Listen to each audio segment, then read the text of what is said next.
Good morning, everyone.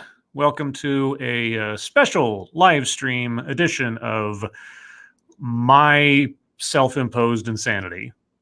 I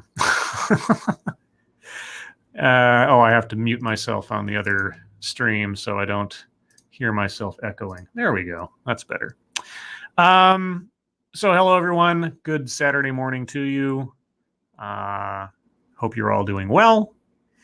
So what is this exactly? Well, if you've been watching my channel for a while, and I assume some of you have, you may have noticed that I've done quite a few videos on the subject of diversity and inclusion, whether it pertains to education or business or in general. The difference with what I'm going to look at today is most of the videos I've done commentary on deal with sort of summaries of what diversity and inclusion executives say that they're doing, or that their hopes for their initiatives, or they always talk in very general terms. It's always very high level, sort of abstract notions about what they want to do or what they're intending by what diversity and inclusion means, their definition of it, etc. And the definition changes every time you ask one of them what it means, or they don't have a definition, because if they try to define it, especially in a corporate context or an educational context where federal laws apply, it gets a little touchy, let's just say. What I don't see a lot, or I don't, I guess, wade through all that much, are any presentations that actually break down in specifics what diversity and inclusion means and how to put it into practice mechanically. That's always the stuff that I'm most interested in when it comes to diversity and inclusion. You know, exactly how do you do it? What is your policy? What is your paperwork? What are the mechanics of it? They always talk in very broad strokes. They rarely get into the details. And it's really where the devil is when it comes to this stuff, and just how close, if not over the line, you are treading of civil rights laws.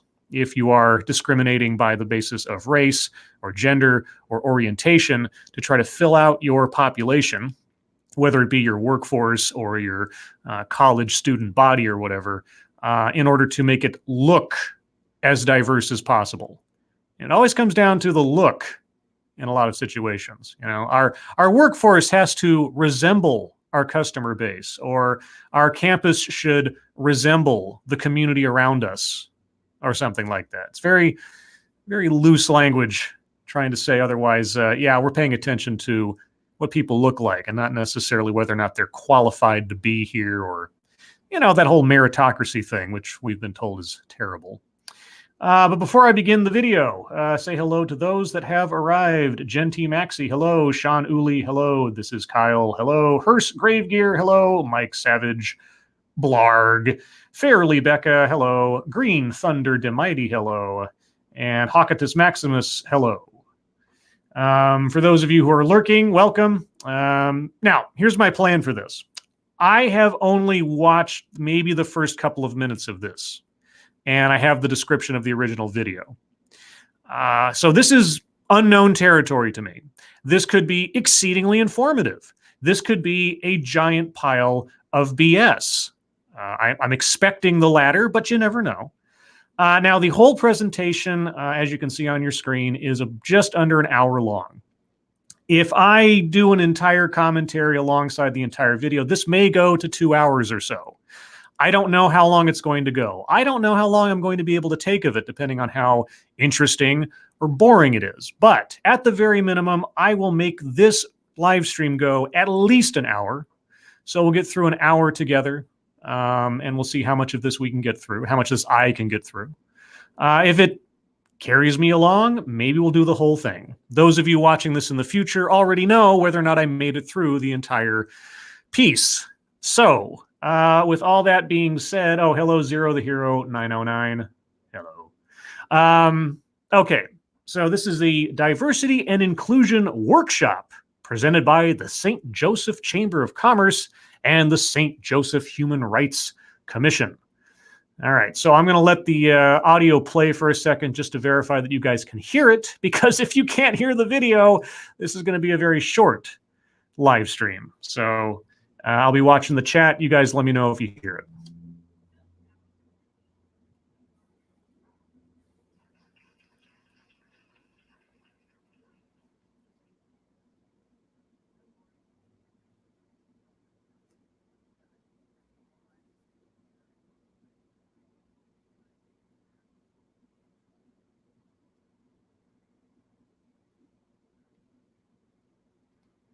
No sound? You're kidding me. Oh, no. This happened the last time. They told me that if I play the thing in a Chrome tab, then I'll be able to, you guys can be able to hear it. But you guys can't hear it. Oh, you got to be kidding me. Let me see. Is there something that I'm not clicking on here?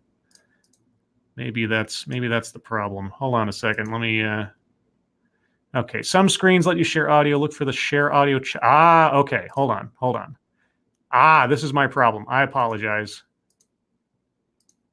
Let's try this again. Okay, let me back up. Sorry, guys. Technical difficulties, live TV. Let me know if you hear it now. So, without further ado, please welcome Tim Crowley.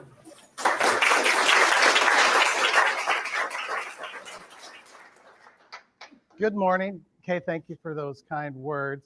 I'm just going to cannonball right into this experience. I want to say thank you for taking time to be here, and hopefully this will be impactful for you and that you can leave here with ideas how to impact others in your lives.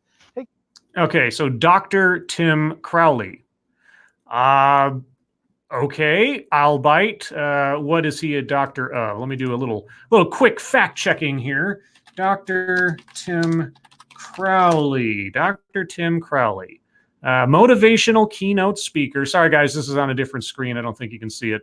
I want to find out what he is a doctor of. He is motivational keynote speaker. Okay. Oh, he's got his own website. Well, that helps. All right. Okay. Motivational keynote speaker, leadership and resilience expert. Doctor. Here's a little bit. Okay. What is he a doctor of?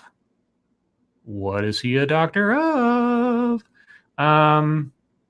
Speaking about. No, what is he? No, what is he a doctor of? Coaching and counseling. I'm trying. Okay, well, I'm not quite sure what he's a doctor of, unless I can. Is that his LinkedIn thing? Maybe. Let me see. Sorry, guys. I know this is really exciting, but okay, there he is. Yeah, but what is he a doctor of? 25 years, awakened audience of the possibility. Yeah. Okay, well, I'm not quite sure what he's a doctor of. He may be a doctor of philosophy. He may be a doctor of optometry, for all I know. I guess we'll just have to carry on and find out as we go.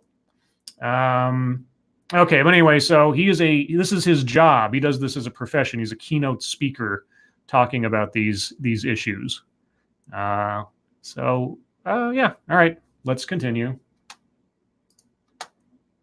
Take your right hand and hold it straight up in the air, and then stretch it to the right as far as you can without tickling the person's ear or touching their hair, or adjusting their glasses.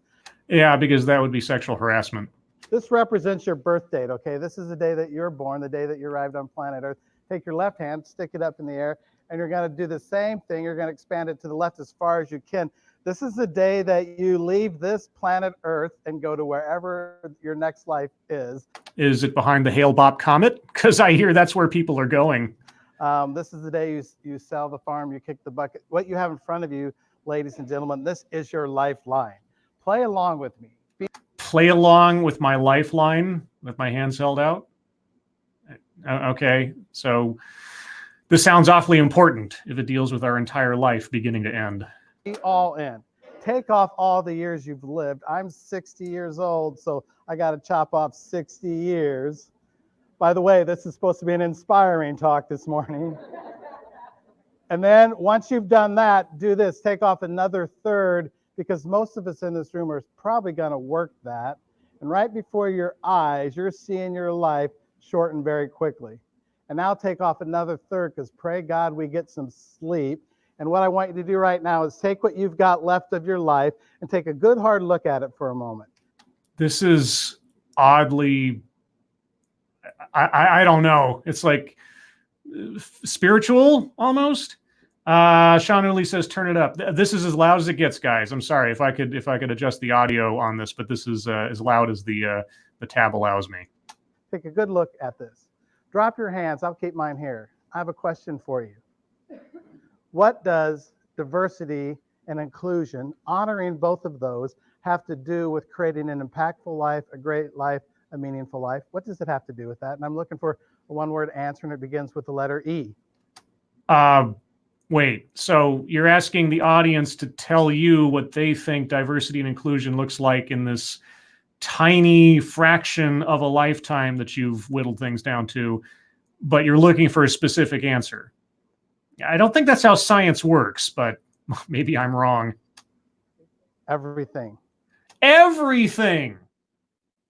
Diversity inclusion has what to do with this little important, impactful period of my life? Everything. Really?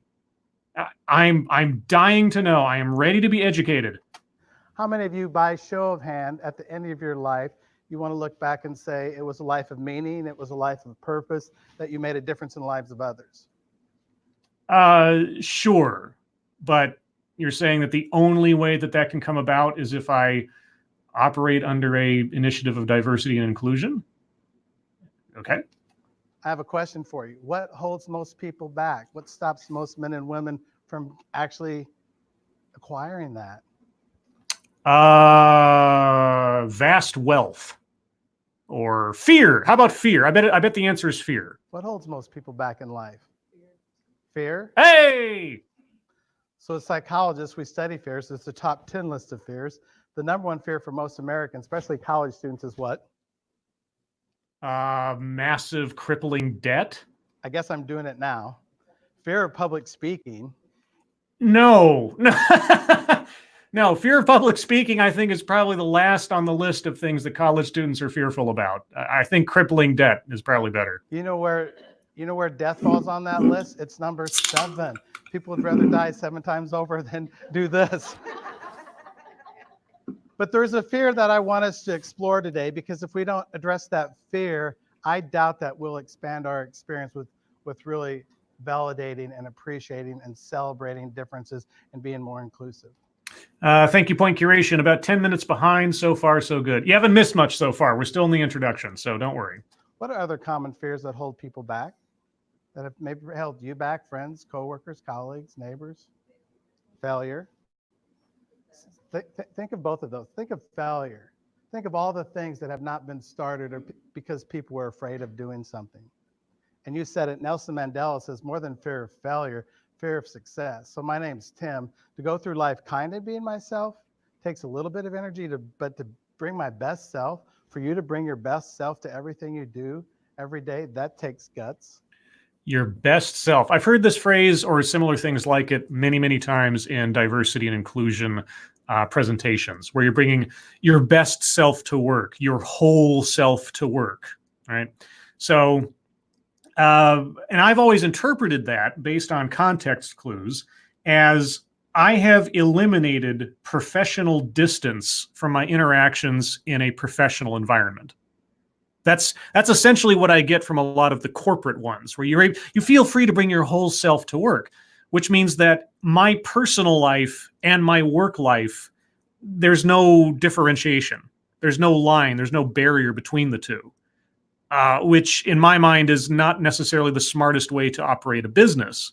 I've always practiced it. Let's say my professional demeanor is my real life, for all intents and purposes, stops at the office door and doesn't go inside, save for those, and I don't mean like literally, like nothing ever happens. Like if I get a phone call, if I have a dentist appointment, something like that. But as far as my real life concerns or my problems or whatever else, that goes to the side until I'm done with my workday. Now, I don't know what he's talking about here, but that's always what I get out of that stuff, is that there is no filter. There is no professional distance between work and life. Thank you, Ebony Williams. Feeling better today? Yes, thank you. I got some extra sleep last night. I made sure to get plenty of fruit juice last night to see if I was counteracting whatever crash I was having. For those of you that don't know what I'm talking about, last night on the Lords of the Night stream, just near the end of the show, I started, I don't know, having some kind of low blood sugar crash or low blood pressure crash, something. And I'm better now, but that's beside the point. Let's continue. There's another fear that I'm talking about, and we haven't mentioned it yet. We experience it all the time. It has a lot. Who said change? Just do this. So fear of change.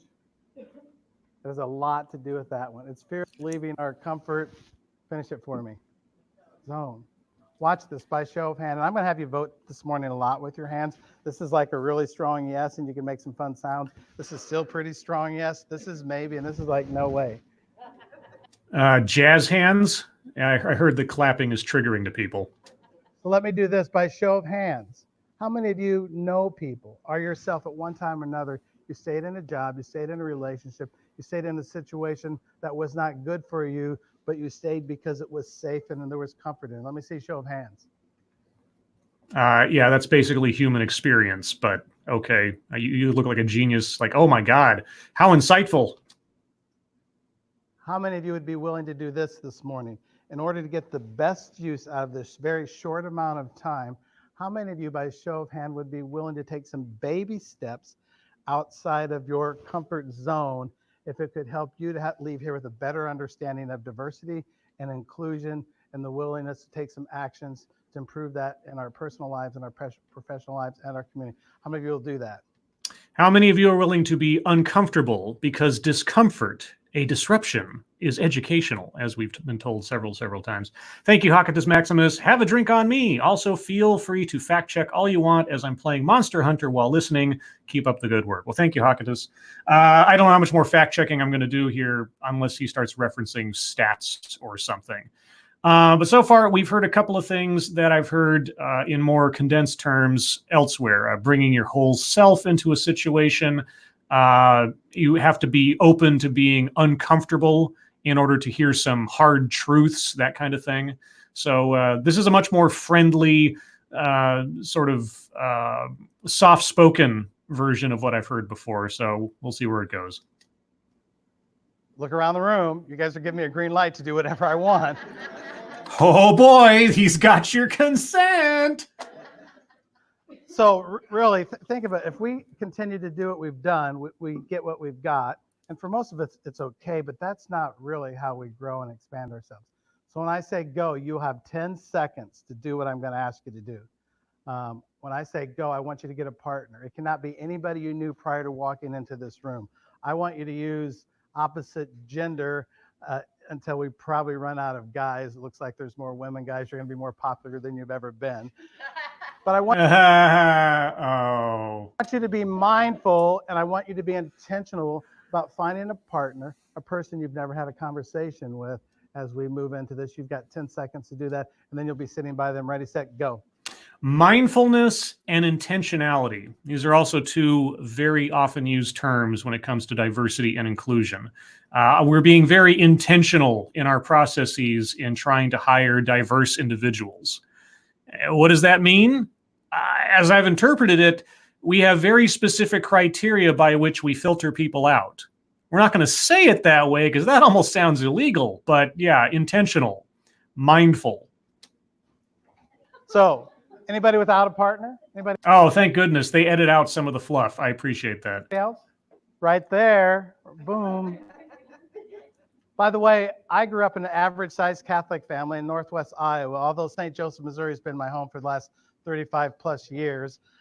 When I say average-sized Catholic family, I have 6 sisters. I understand women pretty well. Oh, now are you going to start mansplaining to the female folk in the crowd just because you have some sisters?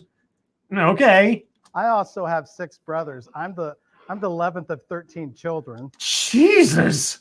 There were Catholic families that had 17 and 21 kids, so I'm not kidding when I said average-sized Catholic family. Today, we're going to also talk about inclusion.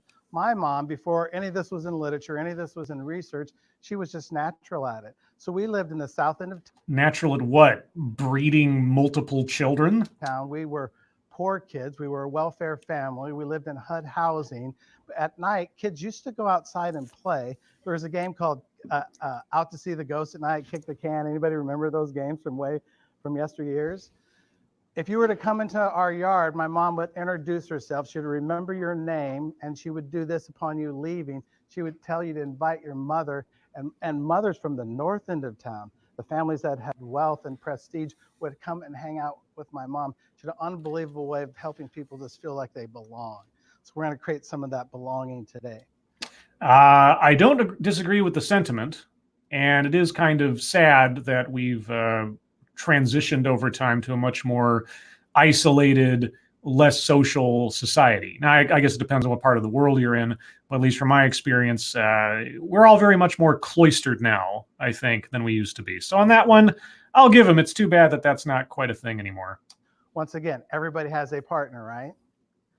So I'm this guy who likes to not just really tap you on the shoulder to get you out of your comfort zone. I kind of really like to push you. So not knowing what I'm going to ask you to do right now, I'm going to suggest that you and your partner are going to have to make a decision. It's probably going to be the toughest decision you've made in a while. Without knowing what I'm going to have you do between you and your partner, just decide who's going first. Ready, set, go.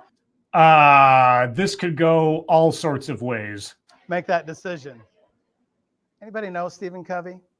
This is what he says.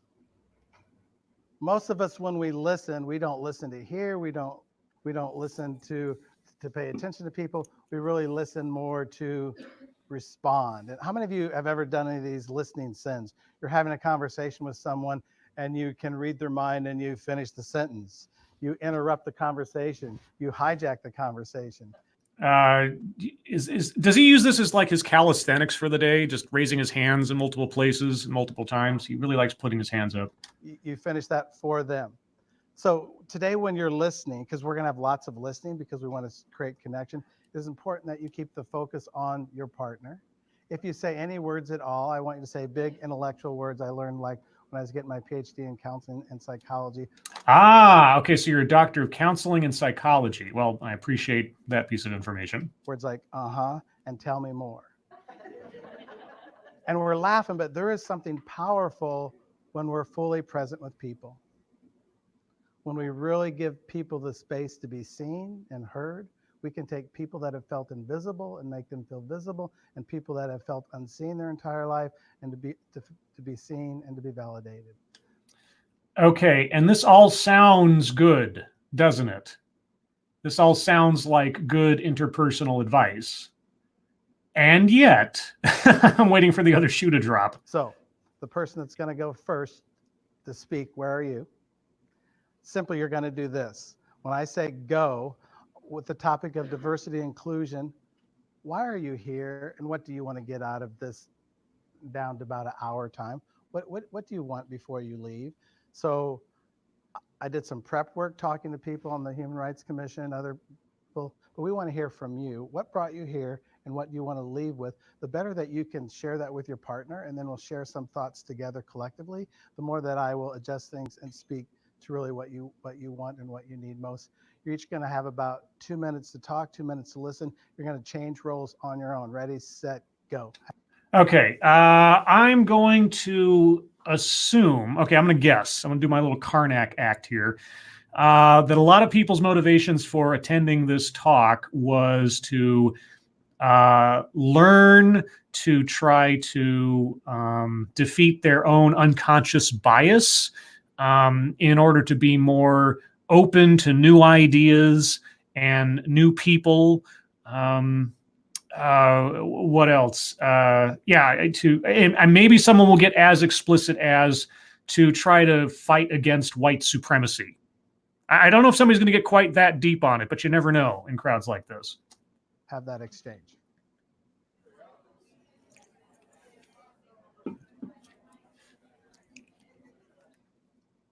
With that, let's dive into this word. What's this word mean to you, to any of us? I think there's lots of different meanings to this word. Yeah, there are lots of different meanings to that word, which is the problem.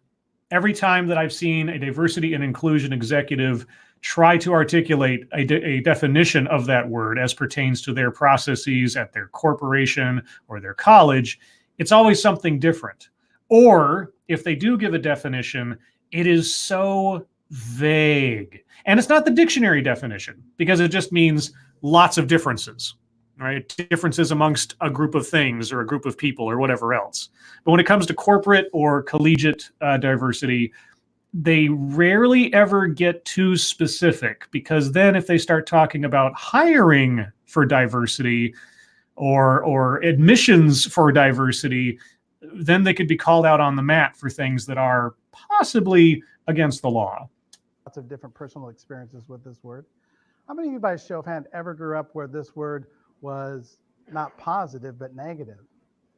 In other words, let me ask this question. How many of you in this room, by show of hand, have ever been treated in a disrespectful way because of something different about you ever in your life? Ever in your life? Again, you ask these questions that are probably common experience for every human being on the planet. If I have glasses and none of the other kids have glasses, I'm going to be called Four Eyes. That's something different about me. That's not what diversity has to do. At least I should say, that is not the kind of diversity that is taking place or that is being practiced and promoted right now. But by bringing everybody in on common human experience, you can then sell them slowly, Trojan horse-like, into your ideology. You use the little wedge first, and then you bring everybody in as you go. Yeah, and so diversity sometimes means difference, right? Sometimes? No. That is the definition of the word. In simple terms, that is the definition of the word. Well, I mean, that's the definition of the word here in reality, but by all means, tell us what the other definitions are. What else pops up in your mind, in your head, when you hear the word diversity and you hear different? How about that one? So even if we've had negative experiences with it, we can begin to do something different with that. Can we begin to learn and celebrate and accept and appreciate people's differences? Because obviously by nature, we don't appreciate people on the basis of differences. In fact, obviously we celebrate people because of their differences, not because of who they are, right? And not because, and feel free to mentally insert Cenk Uygur saying right every time I or somebody else says right, because I know that I've trained most of you to do that by now. Why don't we celebrate people for who they are and not what they are, or the various arbitrary aspects of their makeup? Because you could describe a white male who's a carpenter, and that could be describing Jesus Christ or the serial killer Israel Keys, and you would have two completely different kind of people doing two completely different kind of things, but they would share a whole lot in common if all you looked at was the surface level attributes. By the way, could you imagine if the world was all the same? It was just full of sameness? Yeah. What, were you waiting for like an applause line or something? What's that word mean? What's diversity mean? Here's a technical definition. And basically, it's any attribute in which we're different. Unfortunately, lots of terrible things happen because of diversity and differences. There's the diversity iceberg, and most decisions that we make about people are made within about 7 to 10 seconds, and it has to do with about the 20% of what we can see in people. What are those things?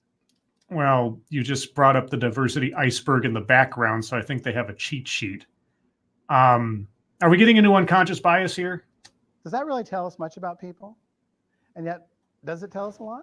Does it tell us everything? It tells us some, but there's way more that's under that iceberg, right? Okay, yes, you're right. You're correct. There is more than just the surface level stuff, and that's really the stuff that matters.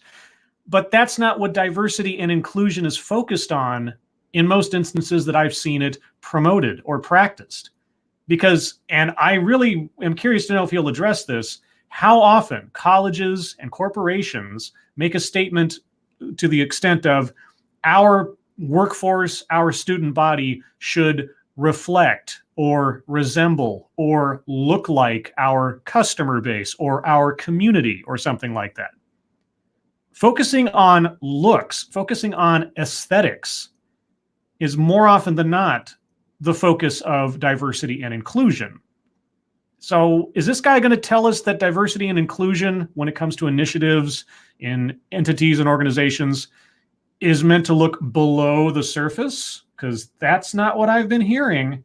What are things that we don't know about people that when we meet them? Like right now, I'm meeting some of you for the very first time, and you're meeting me through eye contact. What are things that we don't know about people that are under that are under the water?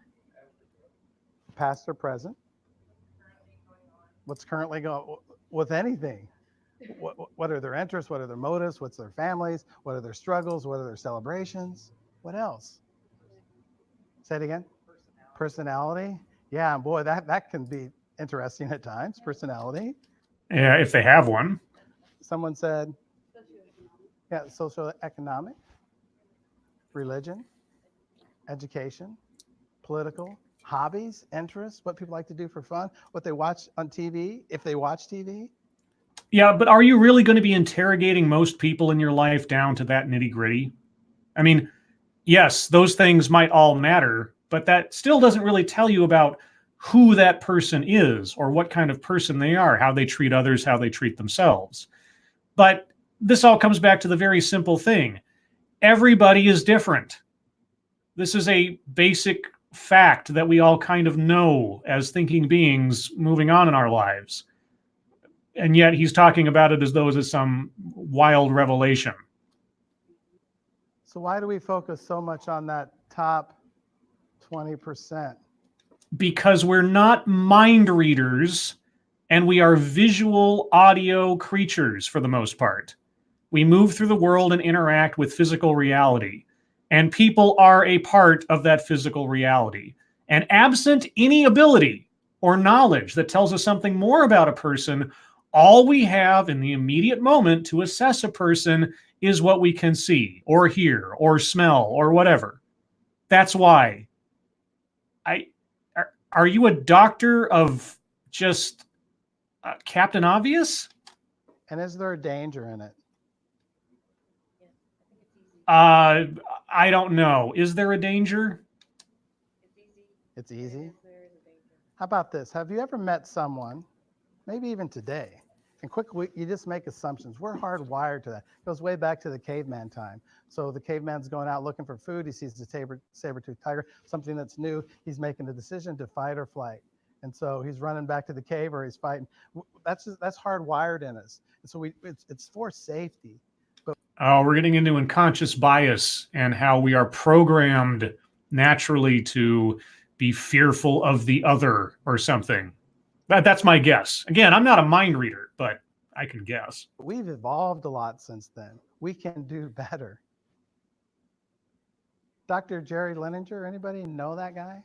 He actually spoke at Missouri Western several years ago. And so what an incredible career he had. He's an astronaut. He's traveled millions of miles in space, flew on the Mir space station with 2 Russian cosmonauts. He's a Russian asset? Guess how fast they were going? 18,000 miles an hour. And then there's a time where that thing got on fire and he was outvoted because there were 2 Russian cosmonauts and he was the American astronaut. He had to go outside and tether himself to that spacecraft to put this fire out. He did that, and then he looks down at planet Earth and he sees something that none of us in this room, I'm going to guess, have ever seen by our naked eye. He sees planet Earth and all the lines that are around cities and counties and states and countries, they don't exist. Oh, imagine all the people. Yeah, okay. So now he's enlightened because he saw the landmass instead of a map. And so, yeah, we should just all ignore different cultures and different barriers and different sovereign nations. And it's all just such nonsense in the grand scheme of things. And, whatever. And in that moment, he had an epiphany, and he's devoted the rest of his life to really helping people to embrace diversity and inclusion. And with all of our differences, it's important to celebrate them. But even with all of our differences, so this man speaks all over the world. He says wherever he goes, you know what he finds? He finds people that are very similar. I'd like to buy the world a Coke. We pretty much have the same needs. We want to show up and we want to work hard. We want to earn a good living. We want to provide for our families, our partners. We want healthy relationships. And yet, boy, today in America, that can be a tough one, can't it? Okay, dude. So far, I haven't been motivated to do anything. If you're a motivational speaker, so far you've been talking in just platitudes, common sense, pablum. Now, I suppose that's good for an opener, that's good for a time filler, but purportedly this is a workshop. So aside from just pairing people up with who they don't know, which is an exercise that I have done every year in elementary school growing up, are we going to get to something substantive, Irate Bear? Can the number of people in this room, can we leave here today, I'm going to say a group of 60, can we make St. Joseph a better community, this group of 60 people? Can we do it? It's a small group, town of about 70-some thousand. Can we do that? A better community based on what I think is the correct way of thinking and interacting? Yeah, you didn't get quite the affirmation there with everybody going, yes, or praise be, or something. So we know this, really. It makes business sense to have teams that are diverse. Here we go, business sense, all right. Work at the casino, is there diversity out there? Is your team better because of it? How many of you know that diversity actually makes us stronger? Okay, now you're going to have to provide some evidence, because every time that I've seen a study that purports to show that, more female-led companies do better or more diverse teams equal this. First off, again, you have to define diversity, and then you have to show that whatever that definition of diversity is has had a intrinsic, provable, and measurable effect on the prosperity of a company. You have to show that. You can't just say it. And since you haven't defined diversity in a business sense, you haven't proven to me anything just by saying it. We know that. Why is there so much resistance, really, in this community? My son lives in Liberty, came home last week, and we ate at one of that new burger place on Frederick, and I can't remember the name of it. Anybody know what I'm talking about? It's right. What is it? Oh my gosh, it's Huckleberries. If you've not been there, go there. Well, there's an advertisement for Huckleberries in St. Joseph. And by the way, this is not sponsored, so you go, Huckleberries. Talk about spending your dollars local, do that. And then we went over to the brewery right next door and had a beer. And Nick said before he went in there, said, Dad, I wonder if I'm going to run into anybody from high school. And sure enough, he did. And there was just a celebration. He saw friends he hadn't seen for 10 years. And there was all this just fun connecting. And then in the spirit of being inclusive, there was another guy that was kind of by himself, and we kind of invited him into the conversation. And it's not long, and he says, can I tell some jokes? And we said, sure. And he told a couple jokes, and they were funny. And he says, can I tell a racist joke?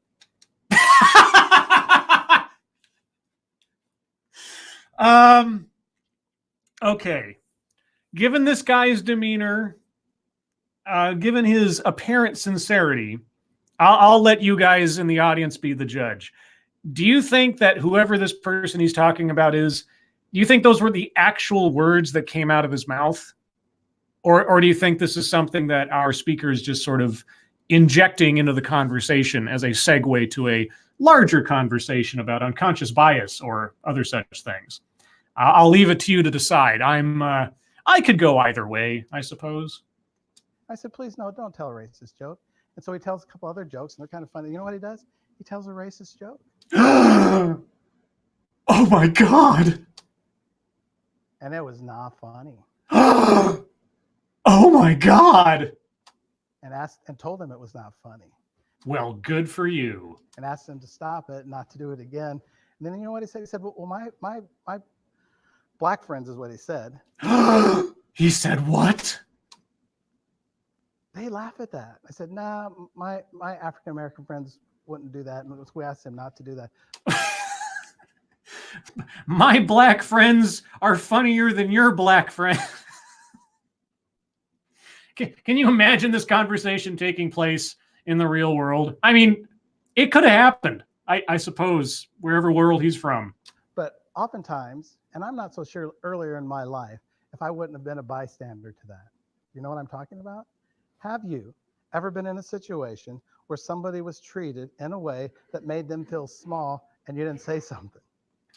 Okay, again, probably most people would say yes, because not getting involved in other people's business is one of those things that we kind of are told as kids. And, you know, sometimes it makes sense to, other times it doesn't.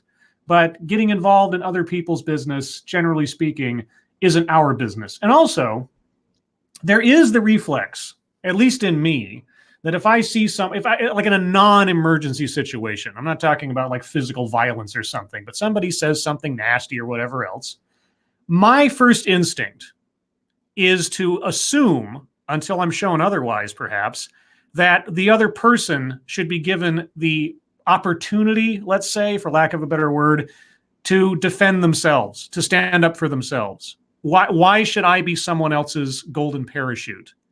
Why should I try to champion this other person as though they need my assistance, especially if it just comes to a joke or to words or something quote unquote offensive? That's my instinct because I have faith in people. I understand that maybe that is misplaced faith at this point in time, but generally speaking, I have faith in people that, you know, if they encounter a situation, it's best for them to stand up for themselves and not have me step in. Now, every circumstance is different. Every situation might be a little varied. If you know the other person or you know something about the situation that might cause you to want to say, okay, cool it, or something like that, fine. But as a general rule, I don't assume people are weak immediately. And I would be very curious to know what our speaker assumes weakness in other people and on what basis he assumes that. And so that's what we want to do differently. We can leave here never being a bystander. Does that make sense? Never a bystander, always an intruder. How many know you've been a bystander from way back in elementary school? How many of you have the guts and the strength and the courage to begin to stand up for yourself and other people? Stand up for yourself and other people. Okay, so if you're not an intervener, if you are a quote unquote bystander, if you mind your own business versus putting your nose in everybody else's business, you're a coward or you're brave. All right, remember we got that distinction already outlined. That's what we need in this community. And actually, I was a little nervous doing that because that guy said he was an ex-Marine and he looked like an ex-Marine. And I have family members that are Marines, but they're not like that Marine. Oh, they're not like that Marine.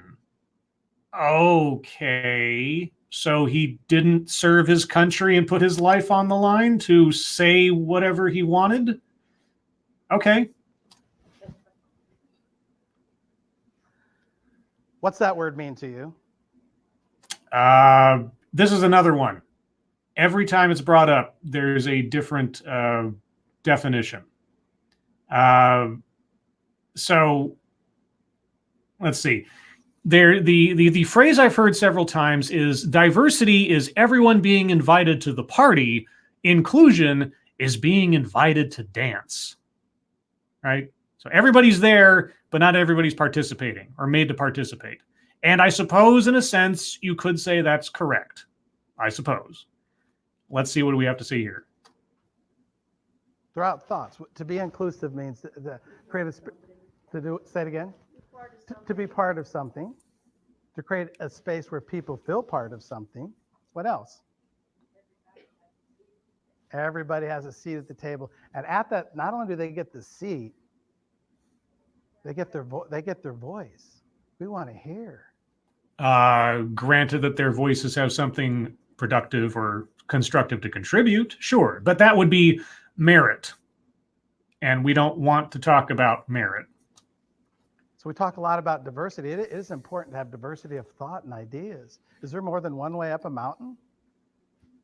Whoa, it's important to have diversity of thought and ideas, but it's not it's not primary. So this is really what I learned so much from my mom, and it's common sense, but it's not common practice. By the way, most of this stuff we're talking about, doesn't it make sense here? And hopefully it makes sense here.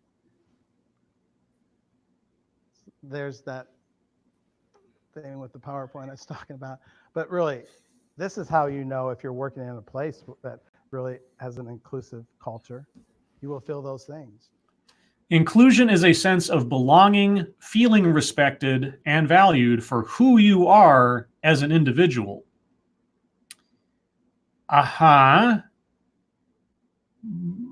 Well, I guess maybe, but we're talking about feelings here. And when it comes to business, really the first and foremost question is, are you doing your job or aren't you? Respect is earned.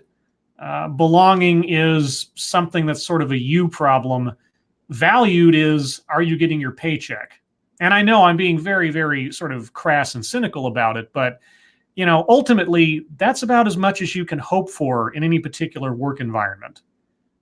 If you get along with your coworkers, if you have a amenable boss or situation or atmosphere that's pleasant or something, those are bonuses, sure.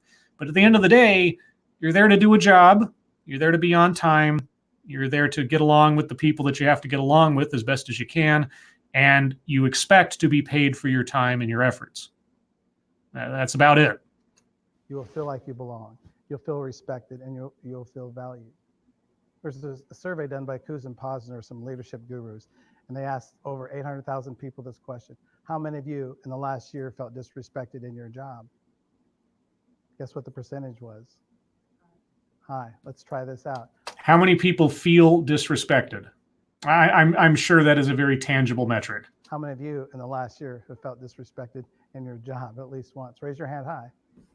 So was it by a customer by any chance? Because customers can be a little insensitive. Like put your hands up so we can just see is 81. So it's not just if we know better, we could do better. We have to make a stand to do better. How do you, and this is where I need some information from both men and women, from everybody in this room. What do you do to help people feel like they belong? How do you let them know that they bring value? You pay them. I don't know. Let's see. How do I include someone? Well, if it's somebody new at my office, I usually, because I have a routine of going out to getting my morning cocoa every day, and I ask anybody in the office, and it's not that many at that time of the morning, but still, if there's anybody else in the office, I ask them if they would like anything from Starbucks. So whenever a new employee comes in, usually if it's the first time that I'm going out to Starbucks and they're in the office at the same time, I will get them a free Starbucks, just as a hello, welcome to the team kind of thing. That's what I do. Yeah, it's just small. It's just a hello, welcome, etc.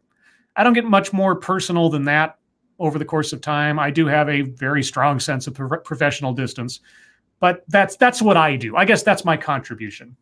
Thank you, Okie Native. No one gives me hookers and booze at work. Disrespected.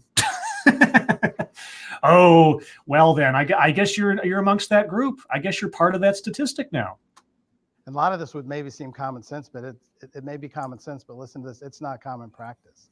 By the way, the number one reason people leave jobs and businesses, it's usually because of a bad boss, bad manager, bad leader, and they don't feel appreciated and valued. So how do you do that specifically? So you listen to people, you take their ideas, you'll run with them, you'll do things with them, and you'll give them the credit for what they shared. We've obviously jumped in time because there was an edit there, but okay. Unless their ideas are pointless or bad or not workable, I guess. Anybody know a woman that worked at Missouri Western back in the day? Her name was Edith Brown. Anybody know her? So there's about 4 or 5 of us. So Edith Brown was the queen of inclusion, in my personal opinion. In fact, I took a job at Missouri Western. I was going to do that job for 1 year. I stayed like 19, and primarily it was to be in that woman's presence, and I kid you not, she was an amazing person. She never Wow, sounds like you had a total crush on her, dude. Never met a stranger. She would get to know you immediately, and it was always authentic. There's nothing pretentious. She wanted to know who you were, and anything that you shared with her, it stayed with her. She would always remember it, and then the next time she would see you, she'd start right off. She'd start right where you left off. Okay, being a personable individual, right? Being someone who can connect with other people or has the charisma or whatever to bring people in and create a team and be a leader. That's great. That's fine. But we're not talking about that. We're talking about diversity and inclusion as comes to business practices. At least that was my assumption about where we're going here. So far, we're just talking about how can you be a more personable person? How can you interact with people you're not familiar with? How can you learn about another person and make a connection with another person? Got to remember, this guy's a doctor of counseling. He's already talked about business a little bit. So is this all just foreplay for when we get down to the brass tacks? She figured out one of the secrets of life, and it's not about getting. Most of us are chasing stuff and getting things. It was about giving and contributing. You couldn't be in her presence ever, really, without her making a contribution. She developed cancer. She was coming to work literally dying, and she was the happiest person in the workplace. And yet she had the spirit of inclusion. Knowing she was leaving this life, going to the next life, she had no doubt where she was going, by the way. I'm assuming heaven. I don't know if this is a religious school or something. She was still doing an unbelievable job of helping people feel like they matter and that they belong. Well, that lady sounds like an absolute saint. That's great. Tell me again how you institute diversity hiring into a workplace. She passed away. I went to her funeral an hour and a half early, and this is why she is the queen of inclusion. I wanted some time with her, some personal time with her, just to say my thanks. That sounds a little creepy, dude. And to silently express my appreciation and love for her. An hour and a half early, I could not get into the church. It was standing room only. I'm just asking you this, answer it yourself. Could you be better at being inclusive, being approachable, starting conversations with people? By the way, she was amazing at that. We used to do that all the time. The art of striking up a conversation, it is dying fast in America, and it's because of my cell phone that's hidden under there. Oh, okay. This is a little bit, so I'm going to take just a pause here for a second, as I've done several times already, but still. I really wanted to watch something like this. Now, I know that sounds completely antithetical to sanity to most of you, and I completely understand. But these are the kinds of conversations that apparently go on beyond the little short promotional videos that I've done commentaries on in the past. This is the kind of stuff that's being, quote unquote, taught to people when it comes to diversity and inclusion. Now, this one is a much more soft sell. This one's much more psychological, huggy-kissy kind of delivery mechanism. I'm assuming, and again, I know what happens when you assume things all the same, I'm assuming that we are leading up to some more hard facts or something. I mean, he's poked at it here and there, and then leaned back and started telling some anecdotal story, and then he dives in and makes a point or something, and then relates it to something that everybody can relate to. It's almost like this ocean wave of subliminal sort of suggestion and education is how I'm looking at it. And this guy's done it forever. He's a motivational speaker. He does this stuff all the time. So he's a professional. He's done this a lot. So I'm going to take it that he represents an aspect of corporate, let's say, ideology that is introduced. He's the guy that gets called into companies to educate them on diversity and inclusion. And apparently this is his sales pitch so far.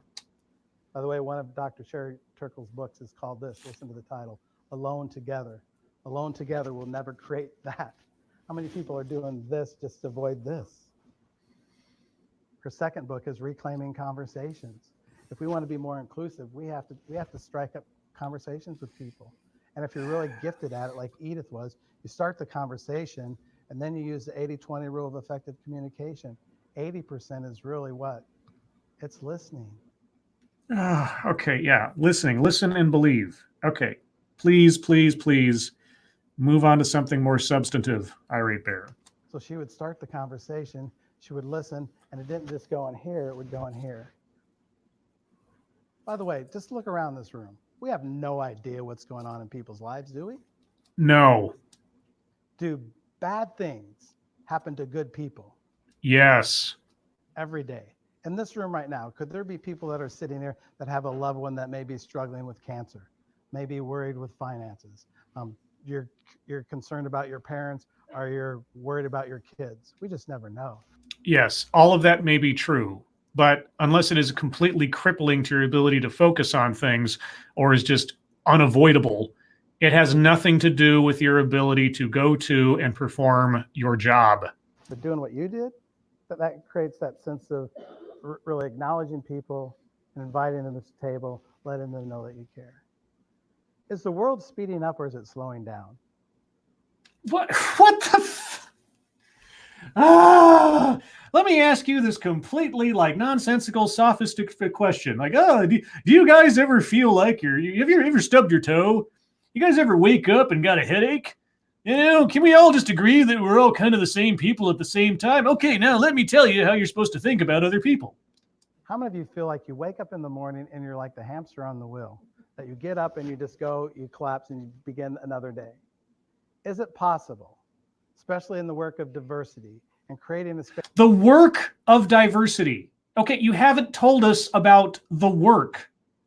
You've only told us the abstract definition and pablum. Nothing. Fluff.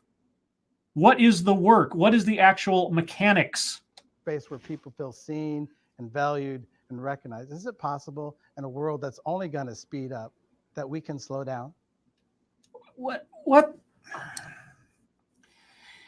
You cannot control how people feel. You can create the opportunities and you can promote an environment that is perhaps comfortable or productive or focused.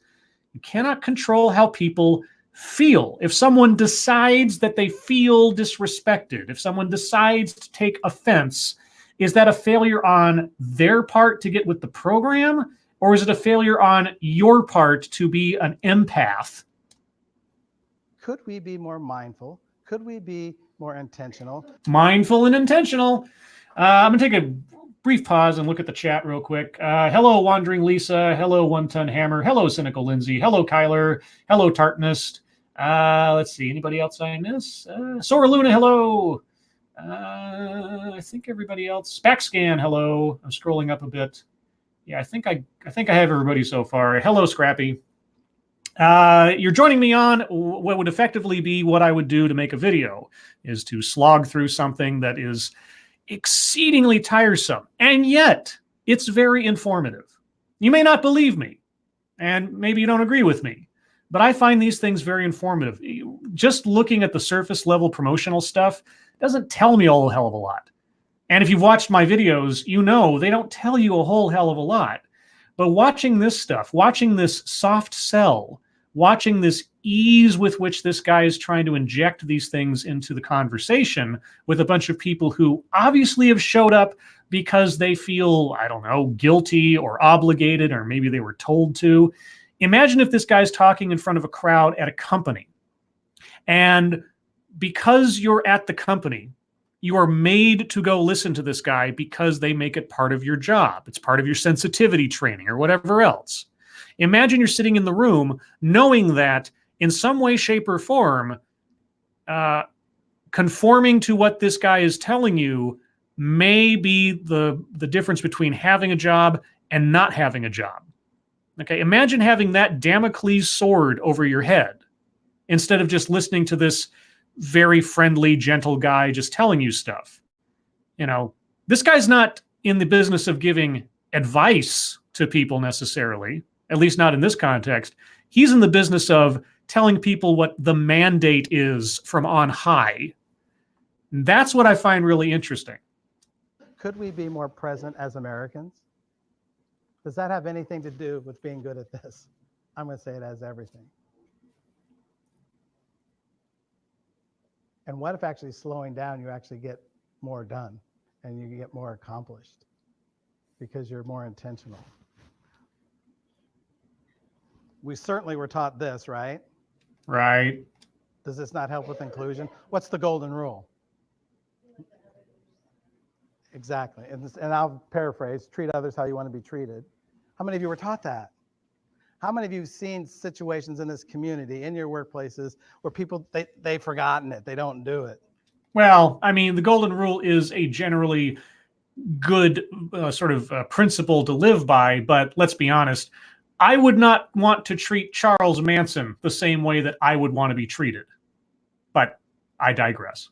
You ever seen it on the belt when people are driving? Yeah, everybody's an idiot or a maniac, right?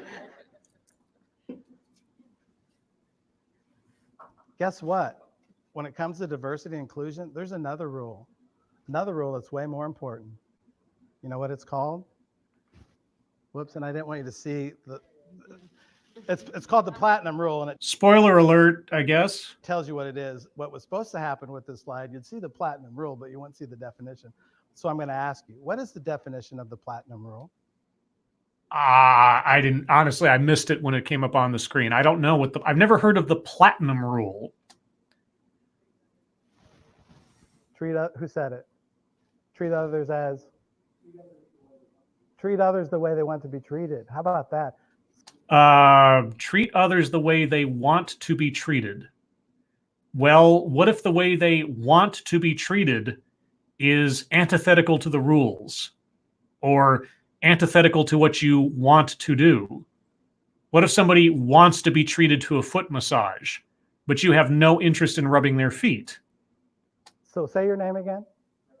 So Fred, you have a whole heck of an idea about how you want to be treated more than my idea of how you want to be treated. You have a better idea of how you want to be treated than my idea of how I should treat you. You have a better idea, yet we don't do that. Yeah, because we can't individually treat everybody differently. I mean, what is the concept of equal under the law? Equal under the law. The law shall apply to everyone equally. Now, I know in practice that is not the case, but that's the ideal. But we can't individually tailor how we operate in the world to each individual person we come across on their personal whim. You would go insane, and you would never be able to please all of the people all of the time. I wonder if that's a quote that he'll bring up after the platinum rule.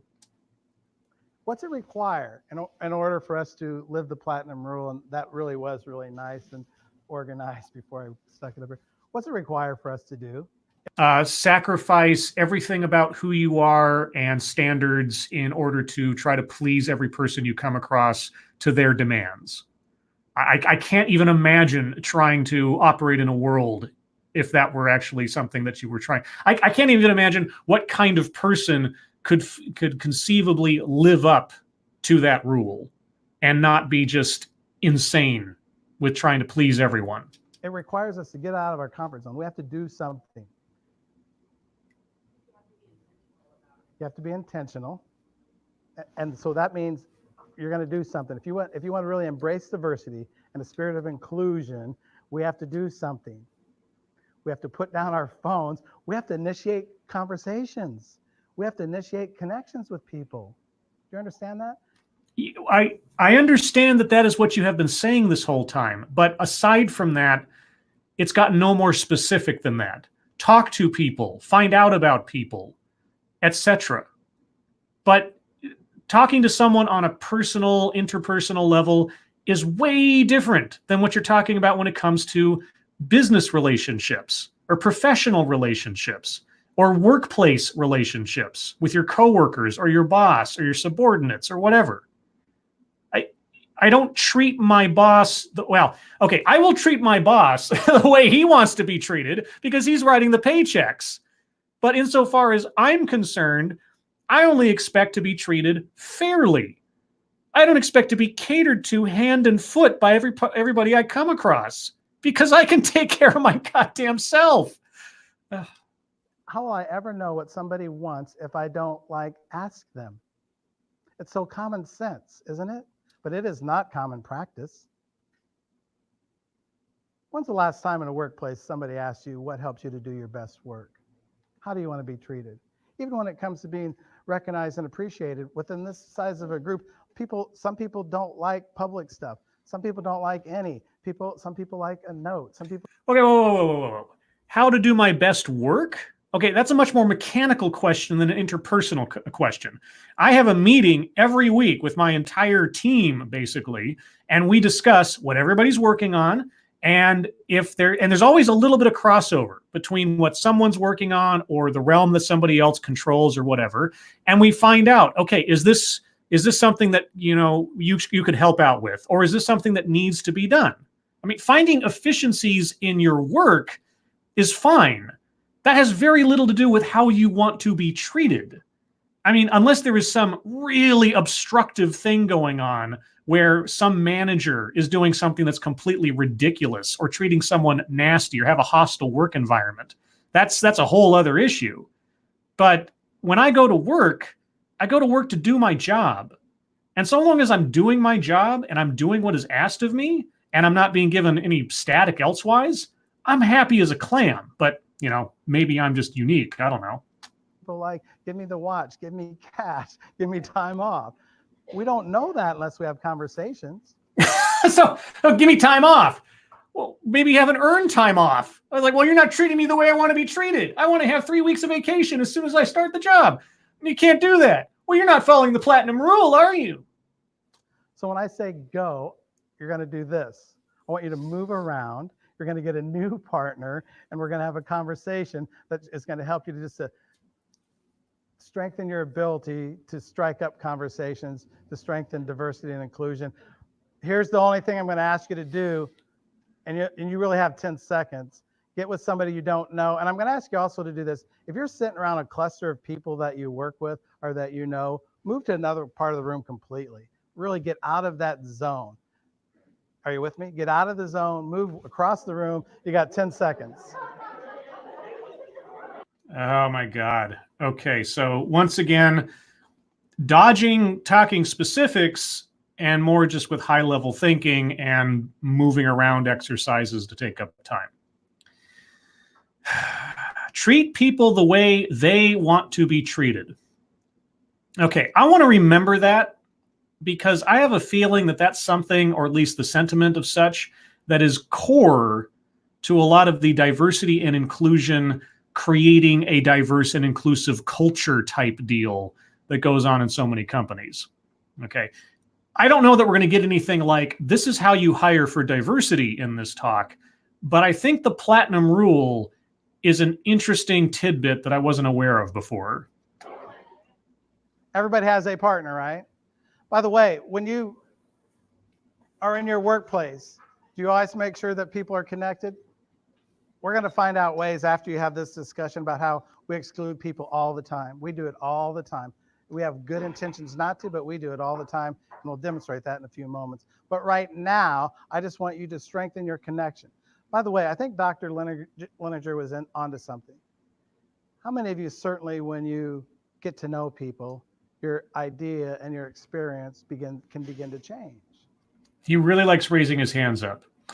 Wow, when I get to know someone I've never met before, my ideas and experiences can change. How many people do you have that happen to you? Anybody here agree with me that's the thing that happens to you?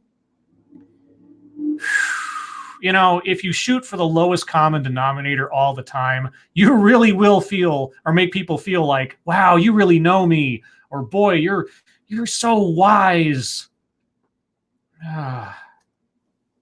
It is so important that we do much more of this. Once again, it's common sense, but it's not a common practice in America anymore. So you're going to answer these 3 questions. I wonder if this guy would agree with the phrase, so let's make America great again. With your partner, and you're going to have about 2 minutes to talk, 2 minutes to listen, exchange on your own time, decide who's going first, answer those 3 questions. Ready, set, go. What is your name? Where were you born and raised? What is something you're passionate about? I swear to God, I've had the same thing put in front of me in classes before in school. What is my name? Scribelight. Where were you born and raised? The moon. What is something you're passionate about? diversity and inclusion. I mean, no one can look at my channel and not say that I am passionate about diversity and inclusion. I want you to measure your energy by having that conversation. Measure my energy? Do I need a crystal for that one? You have three options. Your energy could have stayed exactly where it was prior to talking to your partner. It could have plummeted, or it could have gone up. What was your experience? Well, the person across from me smells bad, so I guess my energy dropped. Is that a coincidence, or is it by design? Well, now that is a question that goes to the core of so many things about religion and politics in our life, but I'm sure we'll move on from that pretty quick. Is there something powerful that happens out of authentic conversation? Authentic. Okay, so we got some, I should have the bingo like donut operator has. I should have like buzzword bingo. So we have intentional, mindful, authentic. Yeah, authentic's always a really good one. Bringing your whole self to work, etc. Okay. Why do we do so much of this and not enough of this? Why do we so much of putting a pinky in our ear versus like waving our hand in front of our chest? I don't know. Why don't we do more of hand waving in front of our chests? This is just a theme I'm going to talk about till I'm done with you today. Nothing can replace this. If you want to really create atmospheres and cultures and workplaces that really honor diversity and inclusion, we have to get back to doing a whole lot of this. You just experienced what happens. What's the relevance of the first question? Why do we want to learn somebody's name? Personal connection. It empowers them. Because it actually goes towards something of their actual identity and not what most people focus on when it comes to identity, which is all the skin color, orientation, gender, etc. And isn't it supposed to be like the sweetest sound to our ears? How many of you like it when you meet somebody and then you see them later and you don't really even know them that well, but they remembered your name? Do you guys like it when people remember your name? Wow. Most of us say this about ourselves. We say this: I'm not good at remembering names. That's what we call a fixed mindset. You can switch this idea to a growth mindset, and you can say, I'm amazing at remembering names. And it's always good to see you, Deborah. And guess what? What you say usually begins to appear in your life. And then what happens if you have a meaningful conversation for just a couple moments, you're much more likely to remember that. So I'm going to encourage you to take small, simple ideas, but put them into place. Begin to learn the names of the people that you work with, that you interact with. Wow, I've never thought to learn the names of the people I work with or interact with on a regular basis. It has never occurred to me. Thank you for encouraging me to do that, Mr. Motivational Speaker. You have changed my life. People that work at Mosaic never go into a patient's room and not know their names or family members' names. When you embrace the families, that does something, in my opinion, to the energy in that room. So where were you born and raised? What's the relevance of that question? I don't know, because I've often been told that looking at somebody and asking them, where are you from, is racist. What's the relevance? Why is that important even? Does it demonstrate differences? And does it demonstrate similarities? Watch this. How many of you were born and raised in St. Joseph? How many of you were born and raised outside of St. Joseph? We could have some conversations. Wow. Hey, are you a stand-up comedian? Anybody here from St. Joseph? Yeah, St. Joseph in the house. Watch this. Watch this. How many of you graduated from a high school of less than 50 people? Raise your hand. Put them up high. Be proud. I'm a class of 33. How many of you graduated in a, well, wait, let's do this first. Class of 33? No. Class of 50 or less, where are you again? Like 40 or less? Oh, I thought he meant like class of 1933. The class of 33. I was like, Jesus, you look good, man. Your hand up. 30 or less. This is going to be interesting. Look around. 20. How many did you have? 22. Wow. Watch this. How many graduated in a class of over 100? Over 400? Over 500? I don't care. Oh my gosh. Over 600? Don't care. Pat, how many? Oh my 'Cause we God. have This is different like experiences. the filler episode of a Netflix series where there's an episode of a show, but the story is not advanced, nothing happens, and it's completely pointless. You could remove it from the series and you've lost nothing. Is between 22 and 700 and change. How many of you lived in towns less than 700 and change? And yet here's the cool thing. Well, the cool thing is you get paid to do this. That's the cool thing. I mean, this guy's a genius if he's getting paid to just ask people, what was the size of your graduating class in high school? I don't know. I'm not quite sure whether to think this guy is, a villain or just an absolute genius. We can honor all those differences. How many of you learned something that your partner is passionate about? Is passion important today for all of us? Well, I guess it depends on whether or not you have consent first. Okinawans have a word for it. They call it ikigai. Ikigai. And I hope I'm pronouncing it correctly, but you know what it means? It means to be connected to the reason you get out of bed in the morning. How many of you, honestly, and don't weigh in on this, and don't ever raise your hand if it doesn't fit for you, and I'm not invested whether you do or not, or concerned whether you do or not, but how many of you really want to make this community better at embracing differences? Oh, you got... Okay. How many of you wish to be more empathetic? How many of you wish to be a good person? Is anybody going to not raise their hand? And I'd be really curious to talk to the people that don't raise their hands versus the people that do. You have passion about that. How many of you really want to be better yourself and be a role model and lead by example and model the way with inclusion? Okay, I would not be raising my hand. I don't want to be anybody's role model. I want everybody to figure out who they are and not emulate me. God forbid. I'm going to say the 60, some of us in this room, if we leave here and we really focus on that, I have no doubt that we can make tons of ripples. Just like Edith did, one person did. By the way, they started a scholarship in Edith's name. She's been gone now for 30 plus years, I think. And last I counted, she contributed, I think the number was over $6 million has been left in her name. So don't think you can't make a difference. Don't think it can't start with one person. I'm going to encourage you to just take these ideas and put them into action. Is knowledge power? Is knowledge power? Does this guy get his script from Hallmark cards? And this is common sense stuff. But not commonly practiced? I spent 30 years in higher ed. I don't think knowledge is power, and I'm being completely authentic and honest with you. You don't think knowledge is power? I am curious. Do tell. It only becomes power when we do what? We got to use it. We got to put it into action. We got to do something with it.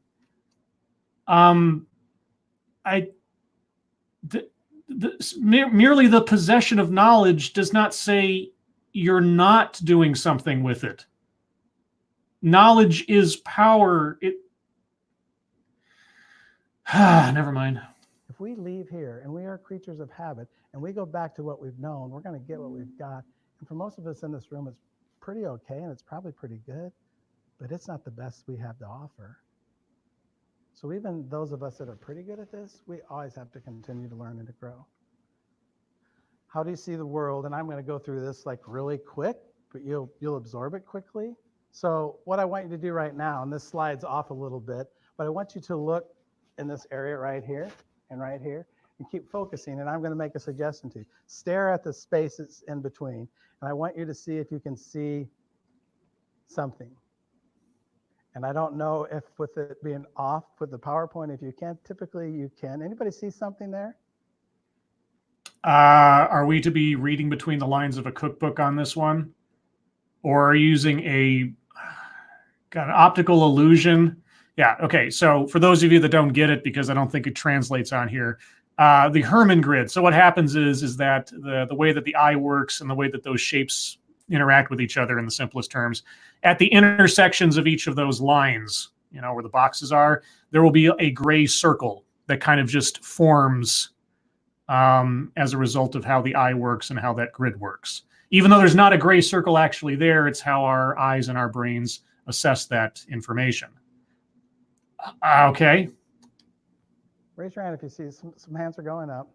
I'm going to even tell you what I want you to find now. I want you to find circles. Look for the circles.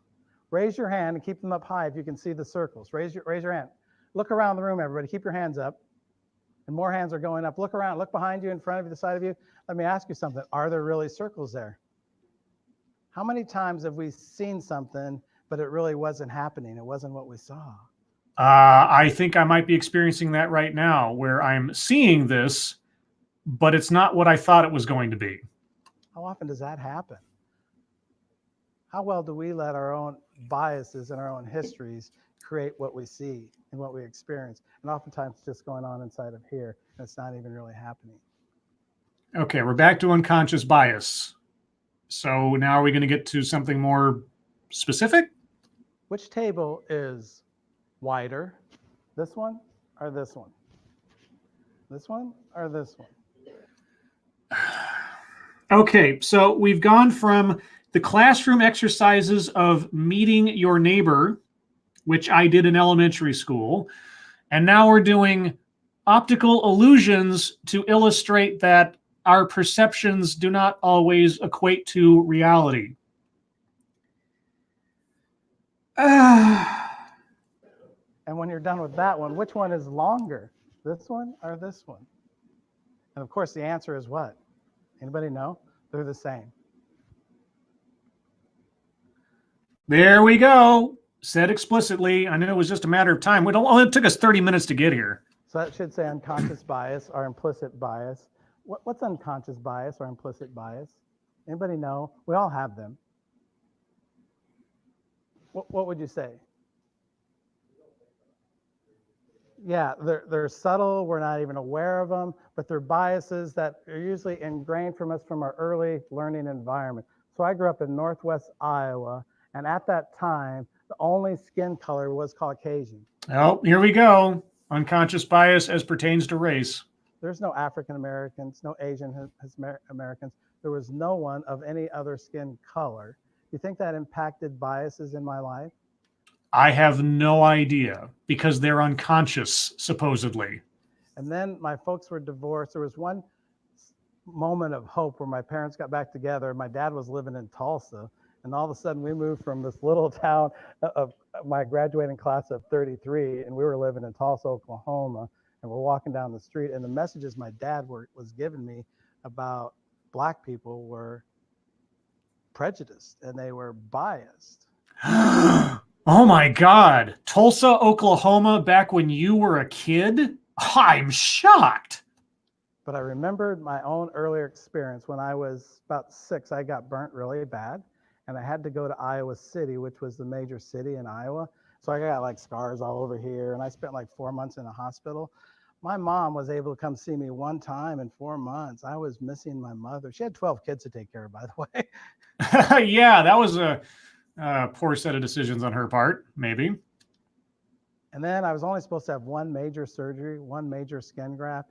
And then in comes this doctor, calls me Mr. Crowley at 7, scared the heck out of me, and said, "I'm sorry to inform you, you're going to have another surgery." I was like my brothers. I was tough. I held it together until he left. I went back, and I would like to say it was my room, but it was a bed, and I pulled the curtain around it, and I lost it. You were 7. And I began to cry, and I began to sob, and I was hurting, and I was lonely and scared. And then all of a sudden, out of nowhere, entered what I would call this woman, who was an angel, and she asked permission if she could touch my hand, and she touched my hand, and she held my hand, and she began to sing songs to me, and she asked me my name, and I learned her name. And this woman was the first African-American person that I'd ever met in my life. Oh my God. So you have your own personal magical Black person. Okay. That experience outruled the stuff that I was taught when I moved to a big city about prejudice and bias and discrimination. Okay, well, that's not a bad story. Okay. I mean, thank goodness you encountered people who were nice and that you had some evidence to put a lie to people saying otherwise, that other people act this particular way or people act that particular way based on arbitrary characteristics. I'm not going to argue against that one. Congratulations. You know, your dad's sentiments were not true from your own personal experience. Great. Great. You were 7. You didn't have any unconscious biases yet. We always have choice. Here's what happens if we don't explore our unconscious bias and implicit biases. They get in the way. I'll tell you more about that on a personal level in a moment.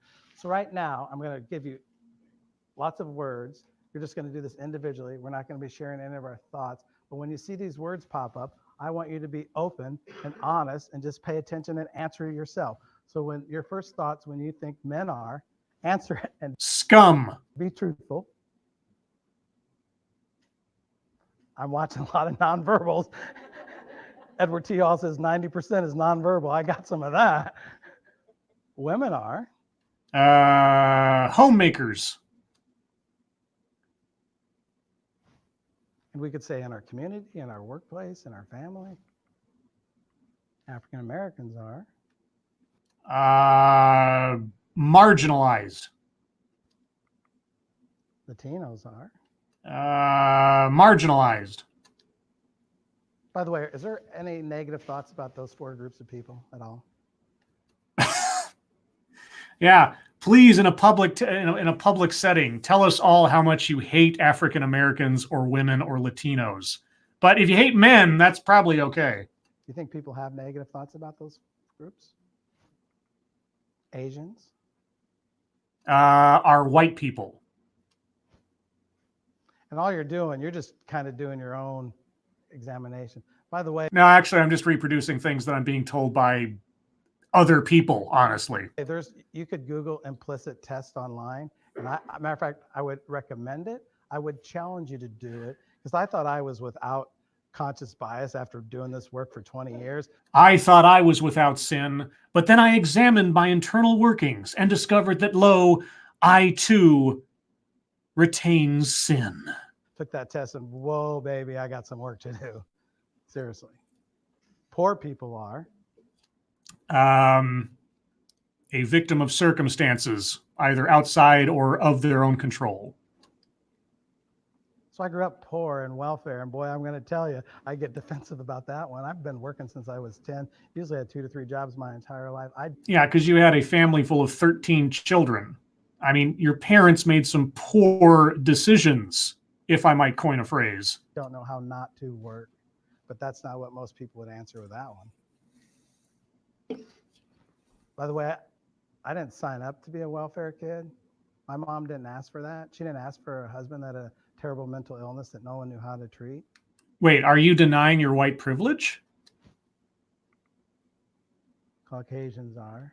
Oppressors, colonizers, privileged, racists. LGBTQ are. There's a lot going on there because each letter represents a completely different demographic, but we don't seem to want to acknowledge that these days. We want to homogenize anybody who's not straight, essentially, or not whatever.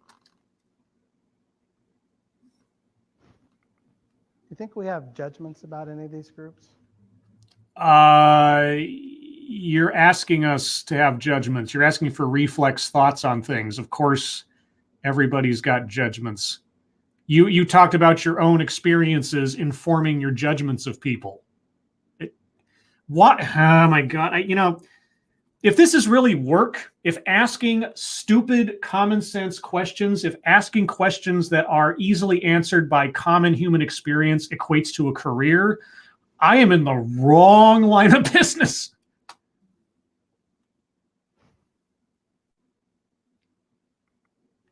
Native Americans are. And this list could go on and on. Yes, it could, couldn't it? Teenagers are. Stupid. Teenagers should say parents are. Police officers are. Oh boy, you had to go there, huh? Out of every other category, the one vocation you fall upon, jeez. Show of hand and be honest. How many of you, with one or more of those, you've had some negative experience and negative thoughts? Raise your hand, pop up.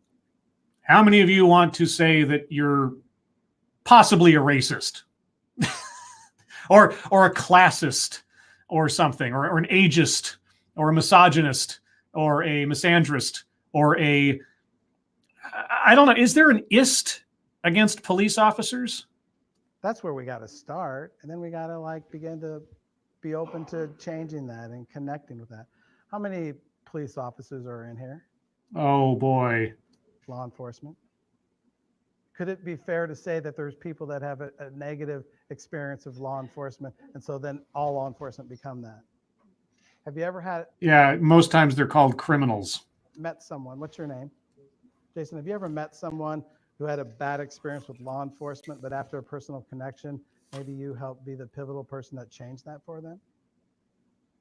I'm going to bet most of you do that. We can do that with all of these, but it means for us, we have to be open-minded and non-judgmental and accepting of others. I don't have to accept anyone if they are not accepting of other people and me. Doesn't matter who they sleep with, doesn't matter what they look like.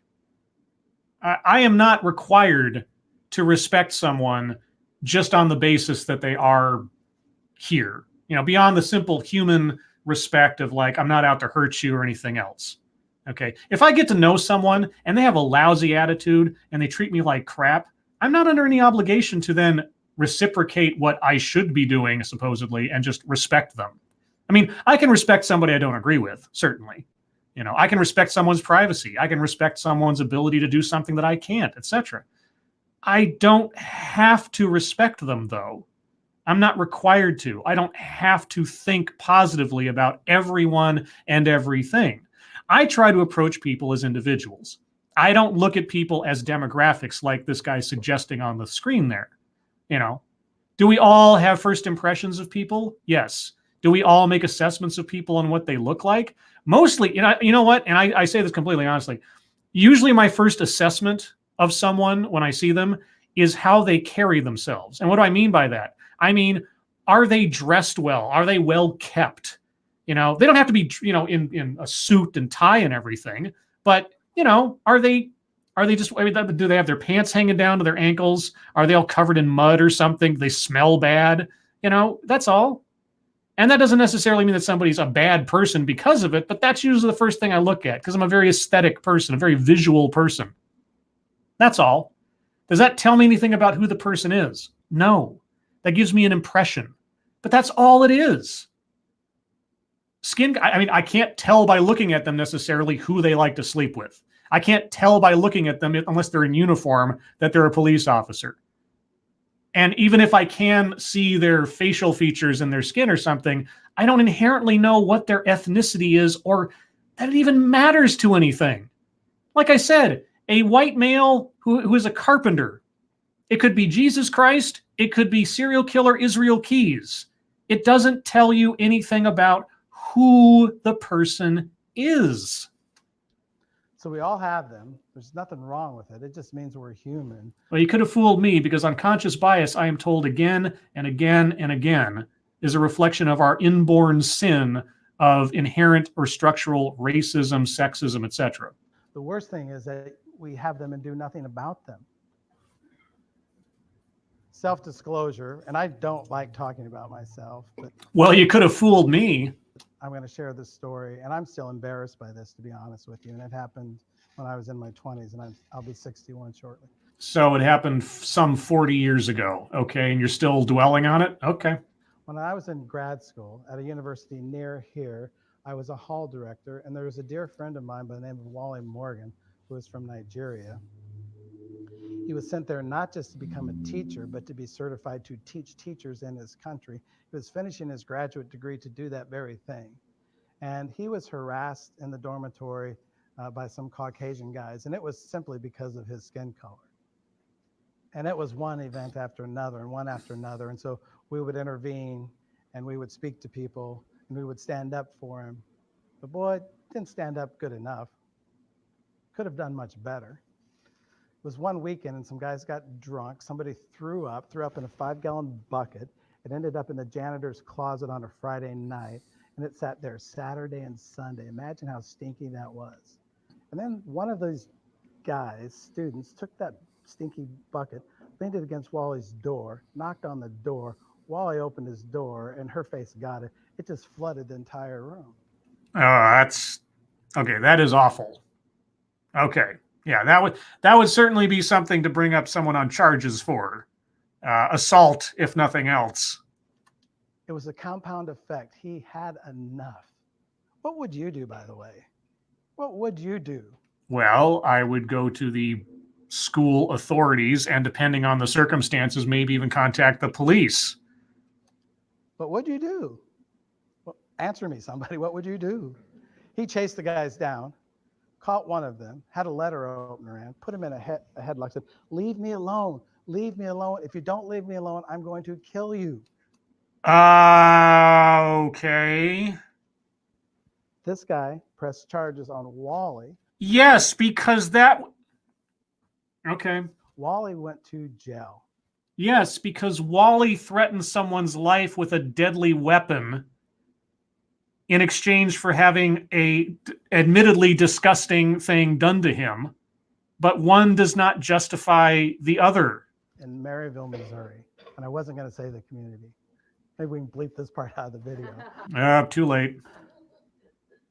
Here's the worst part. Wally never left that jail.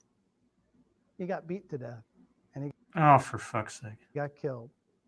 Okay, that's all right. Well, this is just a chain of bad decisions and tragedy there. Wally should not have threatened a guy with a knife and stuck it in him and threatened to kill him, regardless of how disgusting or awful the prank was, or assault, or whatever you want to call it, because it's not nice, but Wally made a bad choice. That he got beat up and killed in prison, that's fucking tragic. In the early 80s. This is how naive I was. Shortly after that time, I moved to Sacramento, California. Whoa. Naive about what? Okay, take race out of the situation for a second. Someone does a disgusting prank on you. In response, you grab a weapon, chase them down, put them in a headlock, put the knife up to their throat, and threaten to kill them. You go to jail, probably for, I don't know, assault or something. And then in jail, in prison, a horrible, horrible place where horrible, horrible things happen, something horrible happened. That doesn't make it good. That doesn't make his getting killed somehow justified for what he did to the guy who did the prank. These things all compounded on each other in awful ways. I don't know what that has to do with being naive. Wally made a choice. His fate, unfortunately, put him in a situation that took his life, but he made a choice, his own choice. California. This became a national media story. A reporter calls me and says, "Tim, I'm doing this story. You and Wally were friends." "Yes." "I heard you had some of his belongings." "Yes." "Gave them to his wife." "Yes." "Can I ask you some questions?" "Yes." "Did this have anything to do with racism?" And of course I said, did this have anything to do with racism? The instigating event, the bucket of barf? Yes. After that, Wally made a very poor choice and then was unfortunately sent to a very bad place as a consequence of his poor choice. I said no. And I wasn't lying. I was being naive and I was being honest at that time. Wait, you were naive and honest at the time when you said it didn't have anything to do with race. But now you're not? I had such blind spots. This is what I learned from my mom. You treat all people with respect. I didn't think that somebody could hurt somebody. So in a weird way, I wasn't paying attention to like my blind spots. We all have them. You treat everyone with respect. Okay, well, did the guy who put the bucket on Wally deserve Wally's respect? No. But did the guy who put the bucket on Wally deserve to be tackled and threatened with death? Dude, I don't know where you're going with this. I've regretted that to this day. I've always stood up for people. I've always been that guy. But I didn't stand up well enough for him. And I have no doubt, had I even done something better, that Wally would have been teaching teachers for years in Nigeria. We don't have the luxury not to bring our best self to every interaction and every situation. Okay, well, there was no exercising of best selves in that situation. The racist asshole was not bringing his best self into the situation. Wally chasing the guy down with a knife and threatening to kill him was not bringing his best self into the situation. You seem to want to exonerate Wally of any responsibility he had in that entire scenario. Like I say, what Wally did does not deserve to be beaten to death. That is not an equitable fate for Wally. He should not have been killed. But what put Wally in that position in the first place was Wally's choice. So some things that you can do, and this is where we got to start. If you have problems with people of differences, which on that list we just said we did, you got to examine where they come from. Who taught you those? Can you unlearn them? Do they really serve you? Do they serve your organization? Do they serve our community? And we've already said we can unlearn, we can do different. This takes work. This takes reflection. This takes being honest and authentic. This takes a growth mindset. This means that if you have any of those biases, which we all have, and even our speaker is still plagued by because he's still sinful, you have to keep doing work and keep doing introspection and keep being penitent about how awful you are because of your wrong thinking. How much more is this? 13 minutes. Okay.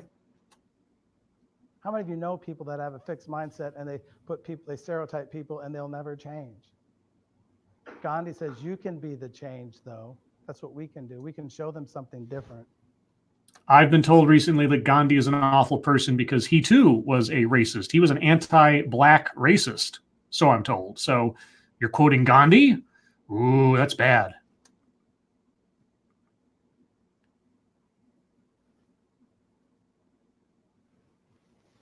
Maybe you have biases right now that get in your way, and you don't Getting in the way of what? have to raise your hand on this one. I'm going to suggest that we do. It's important that you know what they are. Do men have biases with women Wait, are you stereotyping all men? in the workforce, in law enforcement, maybe? Oh, I suppose they do, just because you say so. So we should assess all men as being misogynists. What percentages of women are CEOs in companies in the United States of America? Oh, for God's sakes. Really? We're going to go to the Fortune 500 CEO route here? Because there aren't enough women CEOs, therefore sexism? 5% or less. I'm going to say there's probably a bias there. So we should just have, what, gender quotas and CEOs? Does that make sense? There's only 20% of women that are in C-suite jobs. Again, so we should have gender quotas in C-suite jobs? Is that what we're saying here? Are we talking about gender as an attribute for promotion by any chance? You tell me that's probably accurate? Probably not.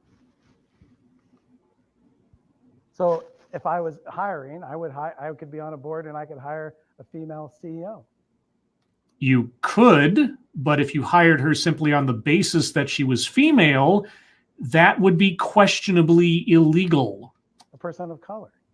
If you hired them on the basis of being of different color, that would also be questionably illegal.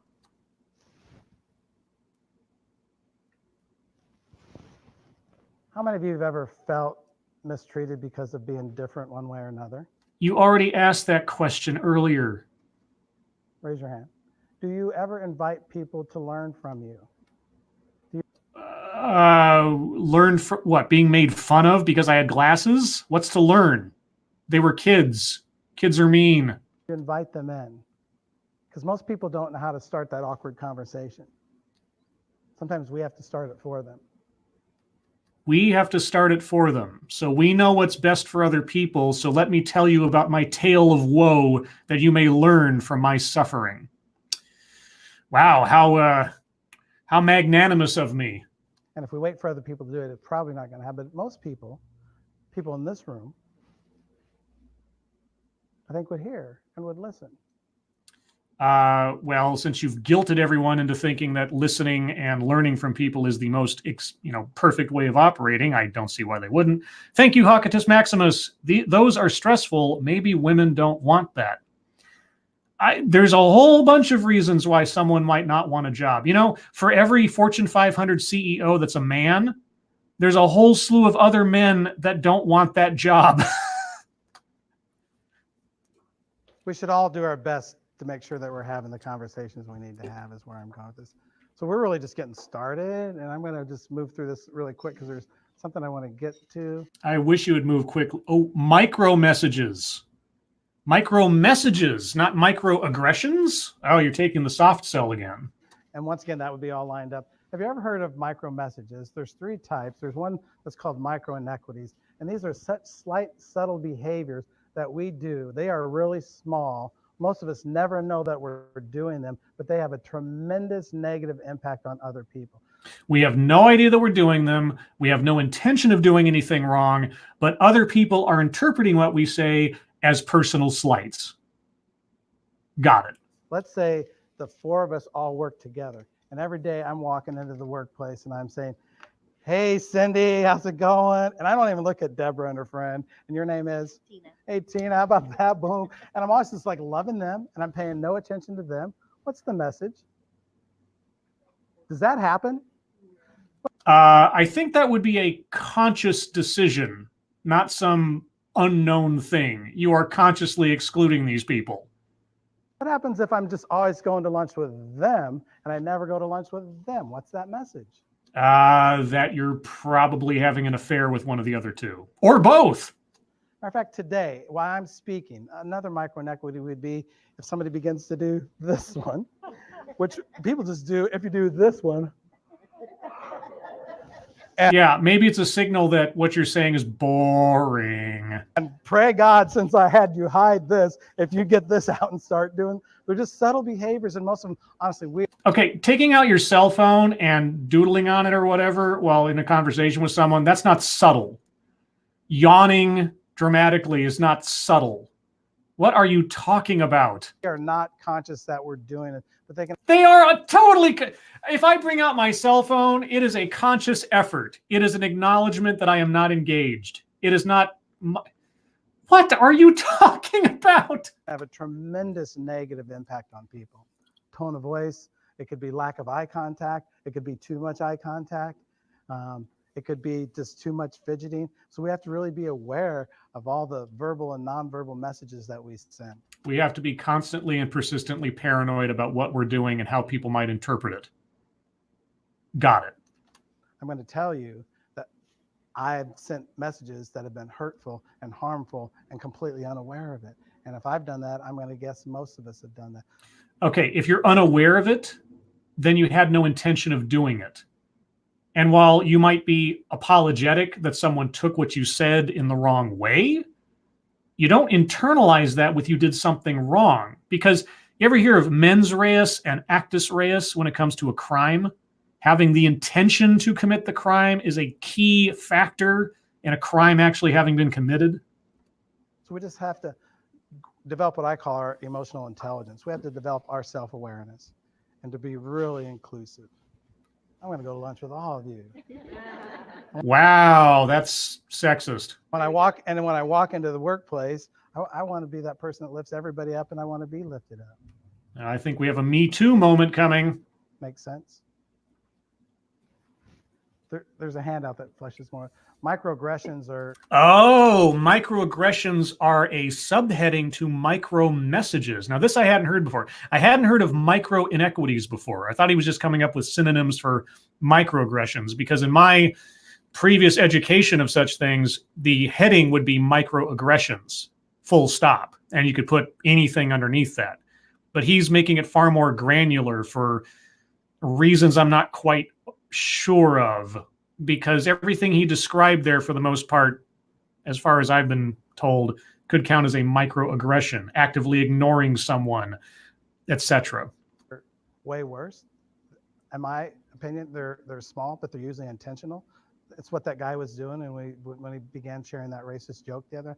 Okay, either they're intentional or they're unconscious. Either you know you're doing them or you don't. If microaggressions are intentional, then they're intentional slights. They're insults.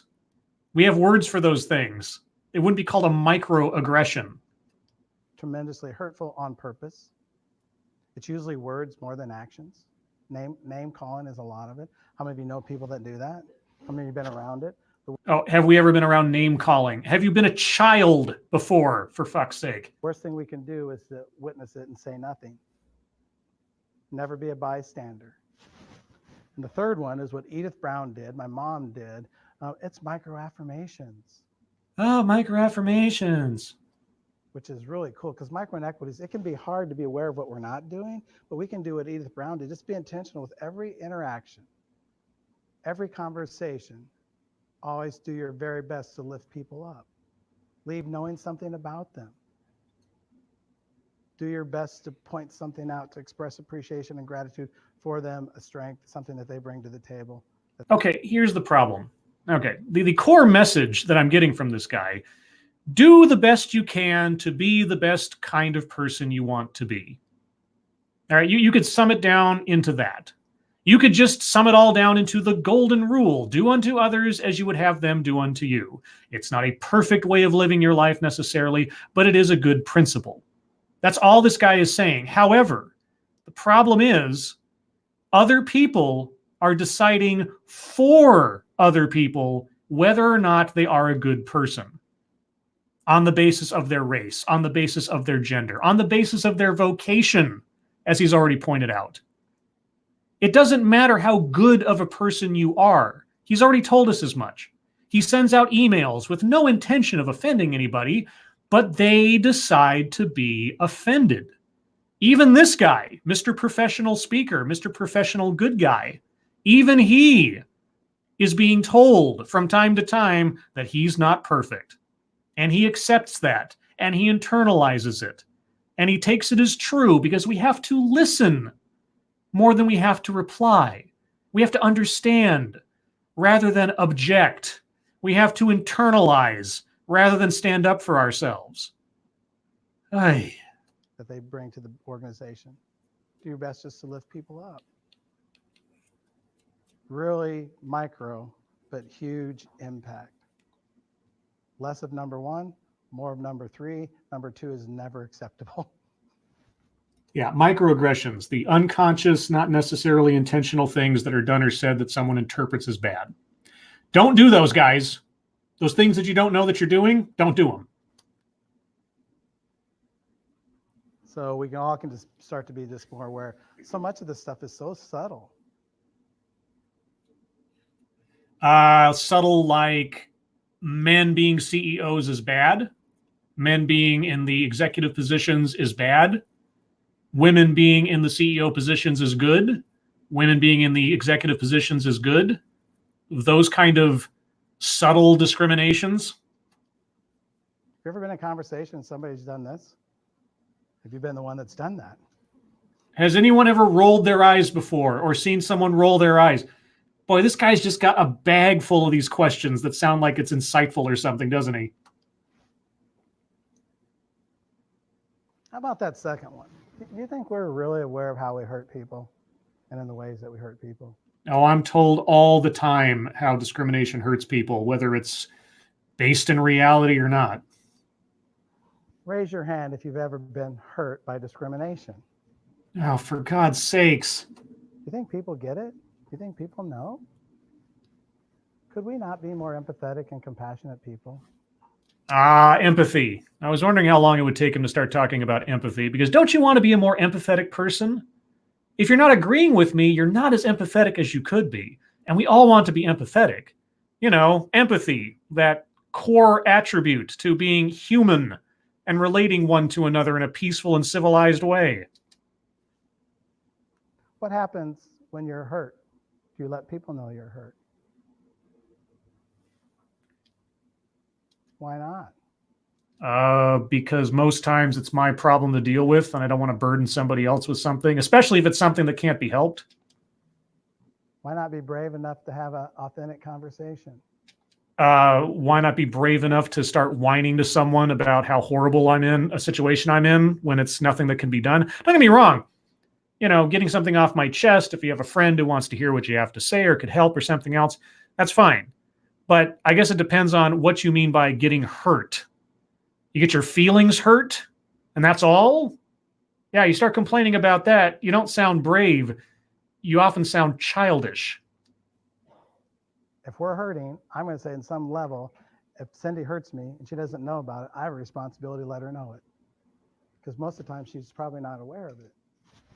Sure, if someone does something that annoys you or says something or whatever else that, really, hits you at home or something, it's not necessarily inappropriate to say, hey, I appreciate if you didn't do that. I actually had this experience in high school. There was a guy who would constantly make yo mama jokes.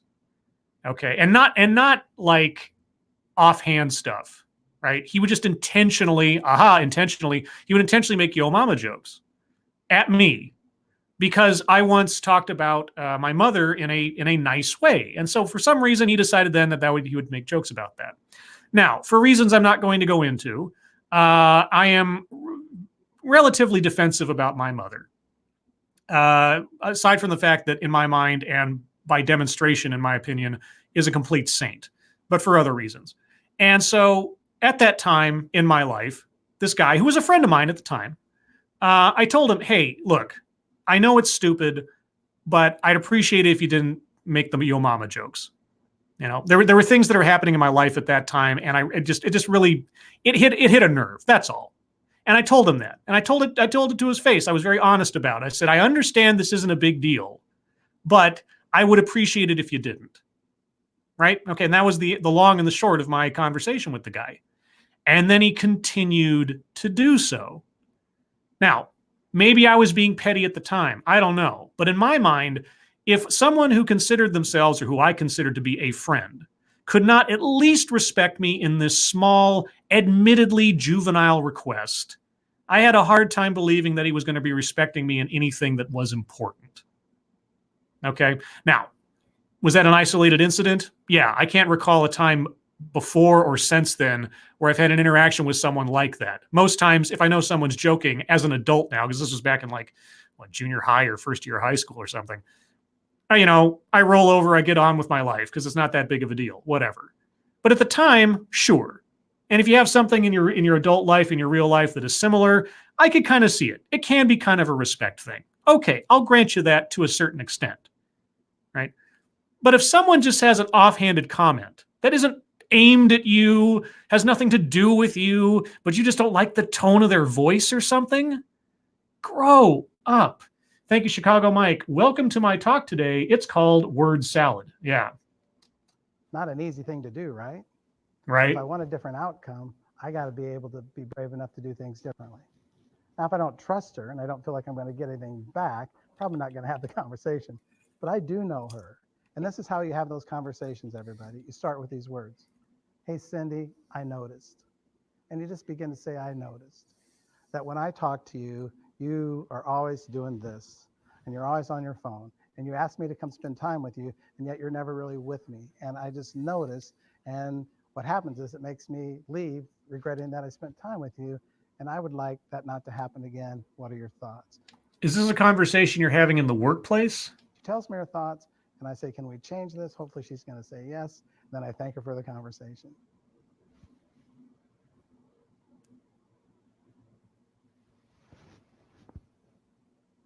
How well do you do this one? Act as a role model and speak out against insensitive remarks and discriminatory behavior. So be an intervener and not a bystander. Act as a role model. You know what my act as a role model is at work? Doing my job. I don't know about you. How well do you stand up for people? How well do you stand up for people? If someone is in distress and cannot defend themselves, I may stand up and help them. Most times, though, I extend the respect of other people, that they have their own autonomy and their own ability to manage situations on their own. And I don't treat people like children reflexively. You know where the word bystander came from? New York City. Oh, is this going to be Kitty Genovese? Because that's a complete and absolute myth, by the way. And I'm trying to remember the woman's name. Which Kitty Genovese. Say it again. Kitty Genovese in like 1964? got off work about 2 o'clock in the morning, and she was mugged and raped. And according to the news at that time, about 38 people witnessed this. Not true. Nobody intervened. Not true. Nobody stopped. Nobody helped her, which is unimaginable. Yeah, it's unimaginable because that's not what happened. Look it up. And yet that kind of thing happens all over America every day. Really? Kitty Genovese. The myth of Kitty Genovese happens all over America every day. Really? Okay. Tragedies like that where people don't get involved. The guy came back later and ended up finishing her off, and she died from that situation. Is that really what happened, or are you just perpetuating a myth? It's folklore at this stage of the game. How many of you can leave here just knowing that you're going to listen better? That you're going to be much better at the art of striking up conversations? Thank you, Hakatus Maximus. Pretty sure bystander is older than 60 years.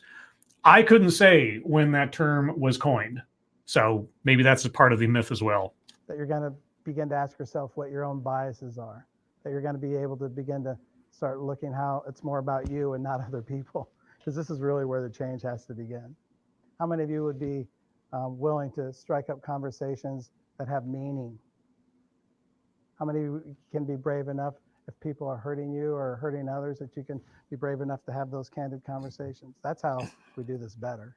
And how many of you can leave here being like Edith Brown, doing your very best to always make sure that people feel included, not just accepted, but celebrated. We shouldn't just tolerate differences. We should not even just accept them. We should celebrate them. Or just make them a non-issue whatsoever in just interacting with people for who they are, and rather than highlighting them for what they are. So I'm just moving on.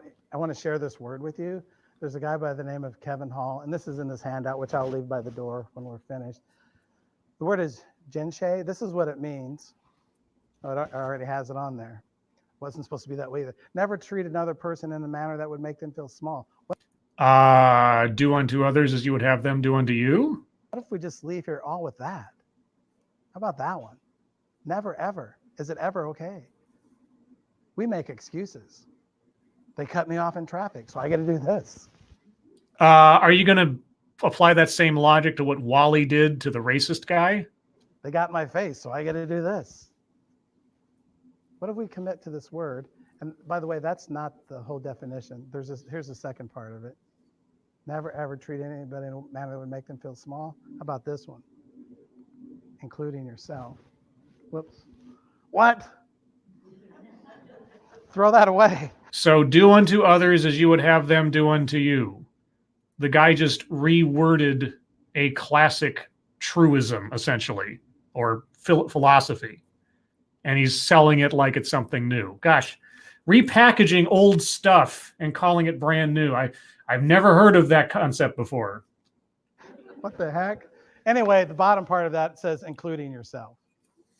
Watch this. How many of you are harder on yourself than you usually are other people? Oh, for God's sakes. Promise me that you'll change that, because if you don't change that, lots of luck giving away something that you don't have. If we're not really good to ourselves, how can we be that to others? I'm looking at the clock, but I am too, honestly. Going to share another story. And really, I want the story to come from a place of listening, that it will motivate you to always just do better. Okay, you know what? I'm going to skip whatever his story is, because I've heard plenty of stories from him now. Okay. All right. Well, say for 3 minutes or so, you and I, dear audience, have slogged through a diversity and inclusion workshop where the only work that I've seen going on is shuffling the people around the room and having them ask the most basic of questions of one another. And somehow that's very insightful. And then our speaker talking platitudes and Hallmark card slogans and such things, and only occasionally touching upon what I assume this talk was for, about bringing diversity and inclusion into your workplace. But he's talking about just making connections with people, establishing relationships or lines of dialogue, which I'm not going to say are bad ideas in the workplace, but that's got nothing to do with hiring or promoting. Although he did touch upon the whole, there's not enough women CEOs or women executives. So there was a little bit of misandry in there, a little bit of, well, these statistical disparities equal sexism, obviously. Do you think there's some bias there? I think so. Now, why would I put myself through this? And why, might you ask, did you sit here listening to it? Well, again, this is what goes on behind the scenes. When you see a diversity and inclusion executive talking about what they do or what they're in charge of, to some extent or another, this is it. This is what they do. They promote these subtle, friendly, helpful ideas to try to get you to do the thing and to conform to this idea that you have to be blah, blah, blah, blah, blah, and that we all are sinful, but you can try to fight back against your sin. And don't you see this disparity over here? Obviously, we have a lot of work to do because obviously there's still racism, sexism, etc. Setting aside merit or ability or skill or anything else. Now, that's beside the point. And yet, this did not bring me what I am looking for. This did not bring me what I had hoped it would bring me. And that is some clues, some details, some specifics on what companies are or are being advised to do when it comes to diversifying their workforces. The nitty-gritty of how they do that. What policies, what thoughts are supposed to be going through the heads of the HR people or the decision makers? What should supervisors be looking for explicitly when they're deciding on who to promote or not, who to put in a position of authority or not? That's what I really want to hear. Because when I've heard diversity defined, when I've heard diversity described over and over and over again, it comes down to gender, race, orientation, ethnicity, etc.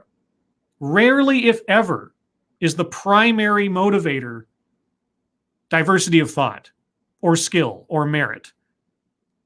Because then I don't know what you'd end up with, but apparently that's not good enough for companies in order to appear diverse, in order to resemble their client base or their customers, in order for a college campus to resemble the community around the college or the world that we live in or something like that.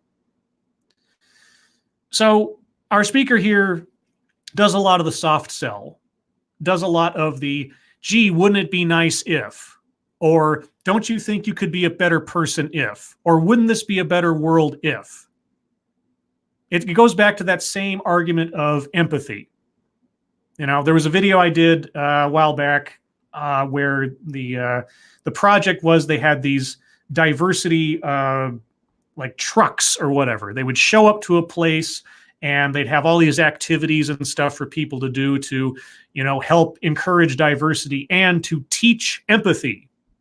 Teaching empathy, with the assumption that anybody who gets into this class or this program lacks empathy. Now, if I made the same analogy in that video. If I'm coming up to you and I want to sell you something, right? I have to get your attention. I have to tell you why my product is going to help you, right? Okay, but if I come up to you and I say, hey, I'd like to teach you to be more empathetic. The burden becomes mine, not the salesman, but mine to prove that I am not unempathetic, that I'm not a flawed person. This person's going to deliver unto me a better way of thinking because I lack empathy, or they have some idea that you don't want to be less empathetic, do you? Don't you want to be more empathetic? Don't you want to be a better person? Now, the guilt trip starts from the get-go. But again, this is apparently some aspect of what's being taught or used in corporate America and elsewhere to try to push diversity and inclusion, inherent guilt, unconscious bias, microaggressions, authenticity, mindfulness, intentionality, and so on. So I'm still on a quest. I'm still on a quest for a presentation that really tells me how it is supposed to work. Several presentations in the past have hinted at it. There's one in particular, and I'll try to link it to the end of this video, that I did a couple years ago now, where the presenter doesn't have a filter because he's speaking in another country. I think it's somewhere in Europe, and he's an American. And so he doesn't use couched language. He doesn't talk in generalities about things because I think he fears there will be a disconnect, something will be lost in translation. So he just lays it out there. And it's amazing. It's amazing. It's so honest. It's so blunt. And even though it hints at things that are entirely illegal, it's still amazing to hear something like that. And I'm waiting to find that actual example of a presentation or an educational program that tells us the specifics, the mechanics of what companies are supposed to do in order to create diversity, in order to encourage inclusion. Lots of things are hinted at. Some things get more specific in various videos, but rarely do I see a presentation that actually just lays it out flat, what they mean, rather than beating around the bush. Anyway, I hope you guys enjoyed this. I hope you found it interesting or at least enlightening to a certain extent. Every time I do one of these things, I learn a little bit new. The platinum rule. Never heard that one before. I don't know if it's used anywhere else, but treat others as they want to be treated. Whether or not that is actually a phrase that gets replicated in other presentations and things, the sentiment behind it is a very concise way of thinking about what is being promoted in these things. What the watchword is for people in charge of diversity and inclusion, what they are encouraging. They are encouraging people to treat people differently on the basis of what they want and not treating people equally, which is an interesting way of looking at it. Anyway, guys, thank you so much for joining me. I hope you enjoyed my sarcasm, if not the actual presentation itself. I'll probably do another one of these in the future if I can find a presentation that seems more promising. But even if it's not, even if it doesn't actually tell me the nitty-gritty, the nuts and bolts of diversity and inclusion hiring or promoting or whatever practices go on inside a company, it is still educational because this is the stuff that's going on behind the scenes. This is the kind of stuff that's being taught to the business leaders and the educators and the people in charge of stuff. We don't hear about it unless it happens to us in a company. And I think it's worthwhile and beneficial for everybody to know what kind of thoughts and ideas and, guilt trips elsewise are being put out there. Because this is what's driving things from the ground upward. And whatever you think might be fringe today and just kind of nutty, man, I have seen it, and you have too, I think, in the last 3 or 4 years. What was fringe becomes mainstream. And it's a scary, scary notion about how quickly that happens and how people can take it to extremes. And before you know it, it might be affecting you in your real life. So not trying to call myself a canary in the coal mine, but maybe. Anyway, guys, thank you so much for joining me. Everybody who donated, thank you so much for your generosity. I do appreciate it. I hope you guys have a good Saturday, and I will see you tonight on Monkey's channel on Lords of the Night at 6 p.m. Pacific, 9 p.m. Eastern. And otherwise, guys, have a good day.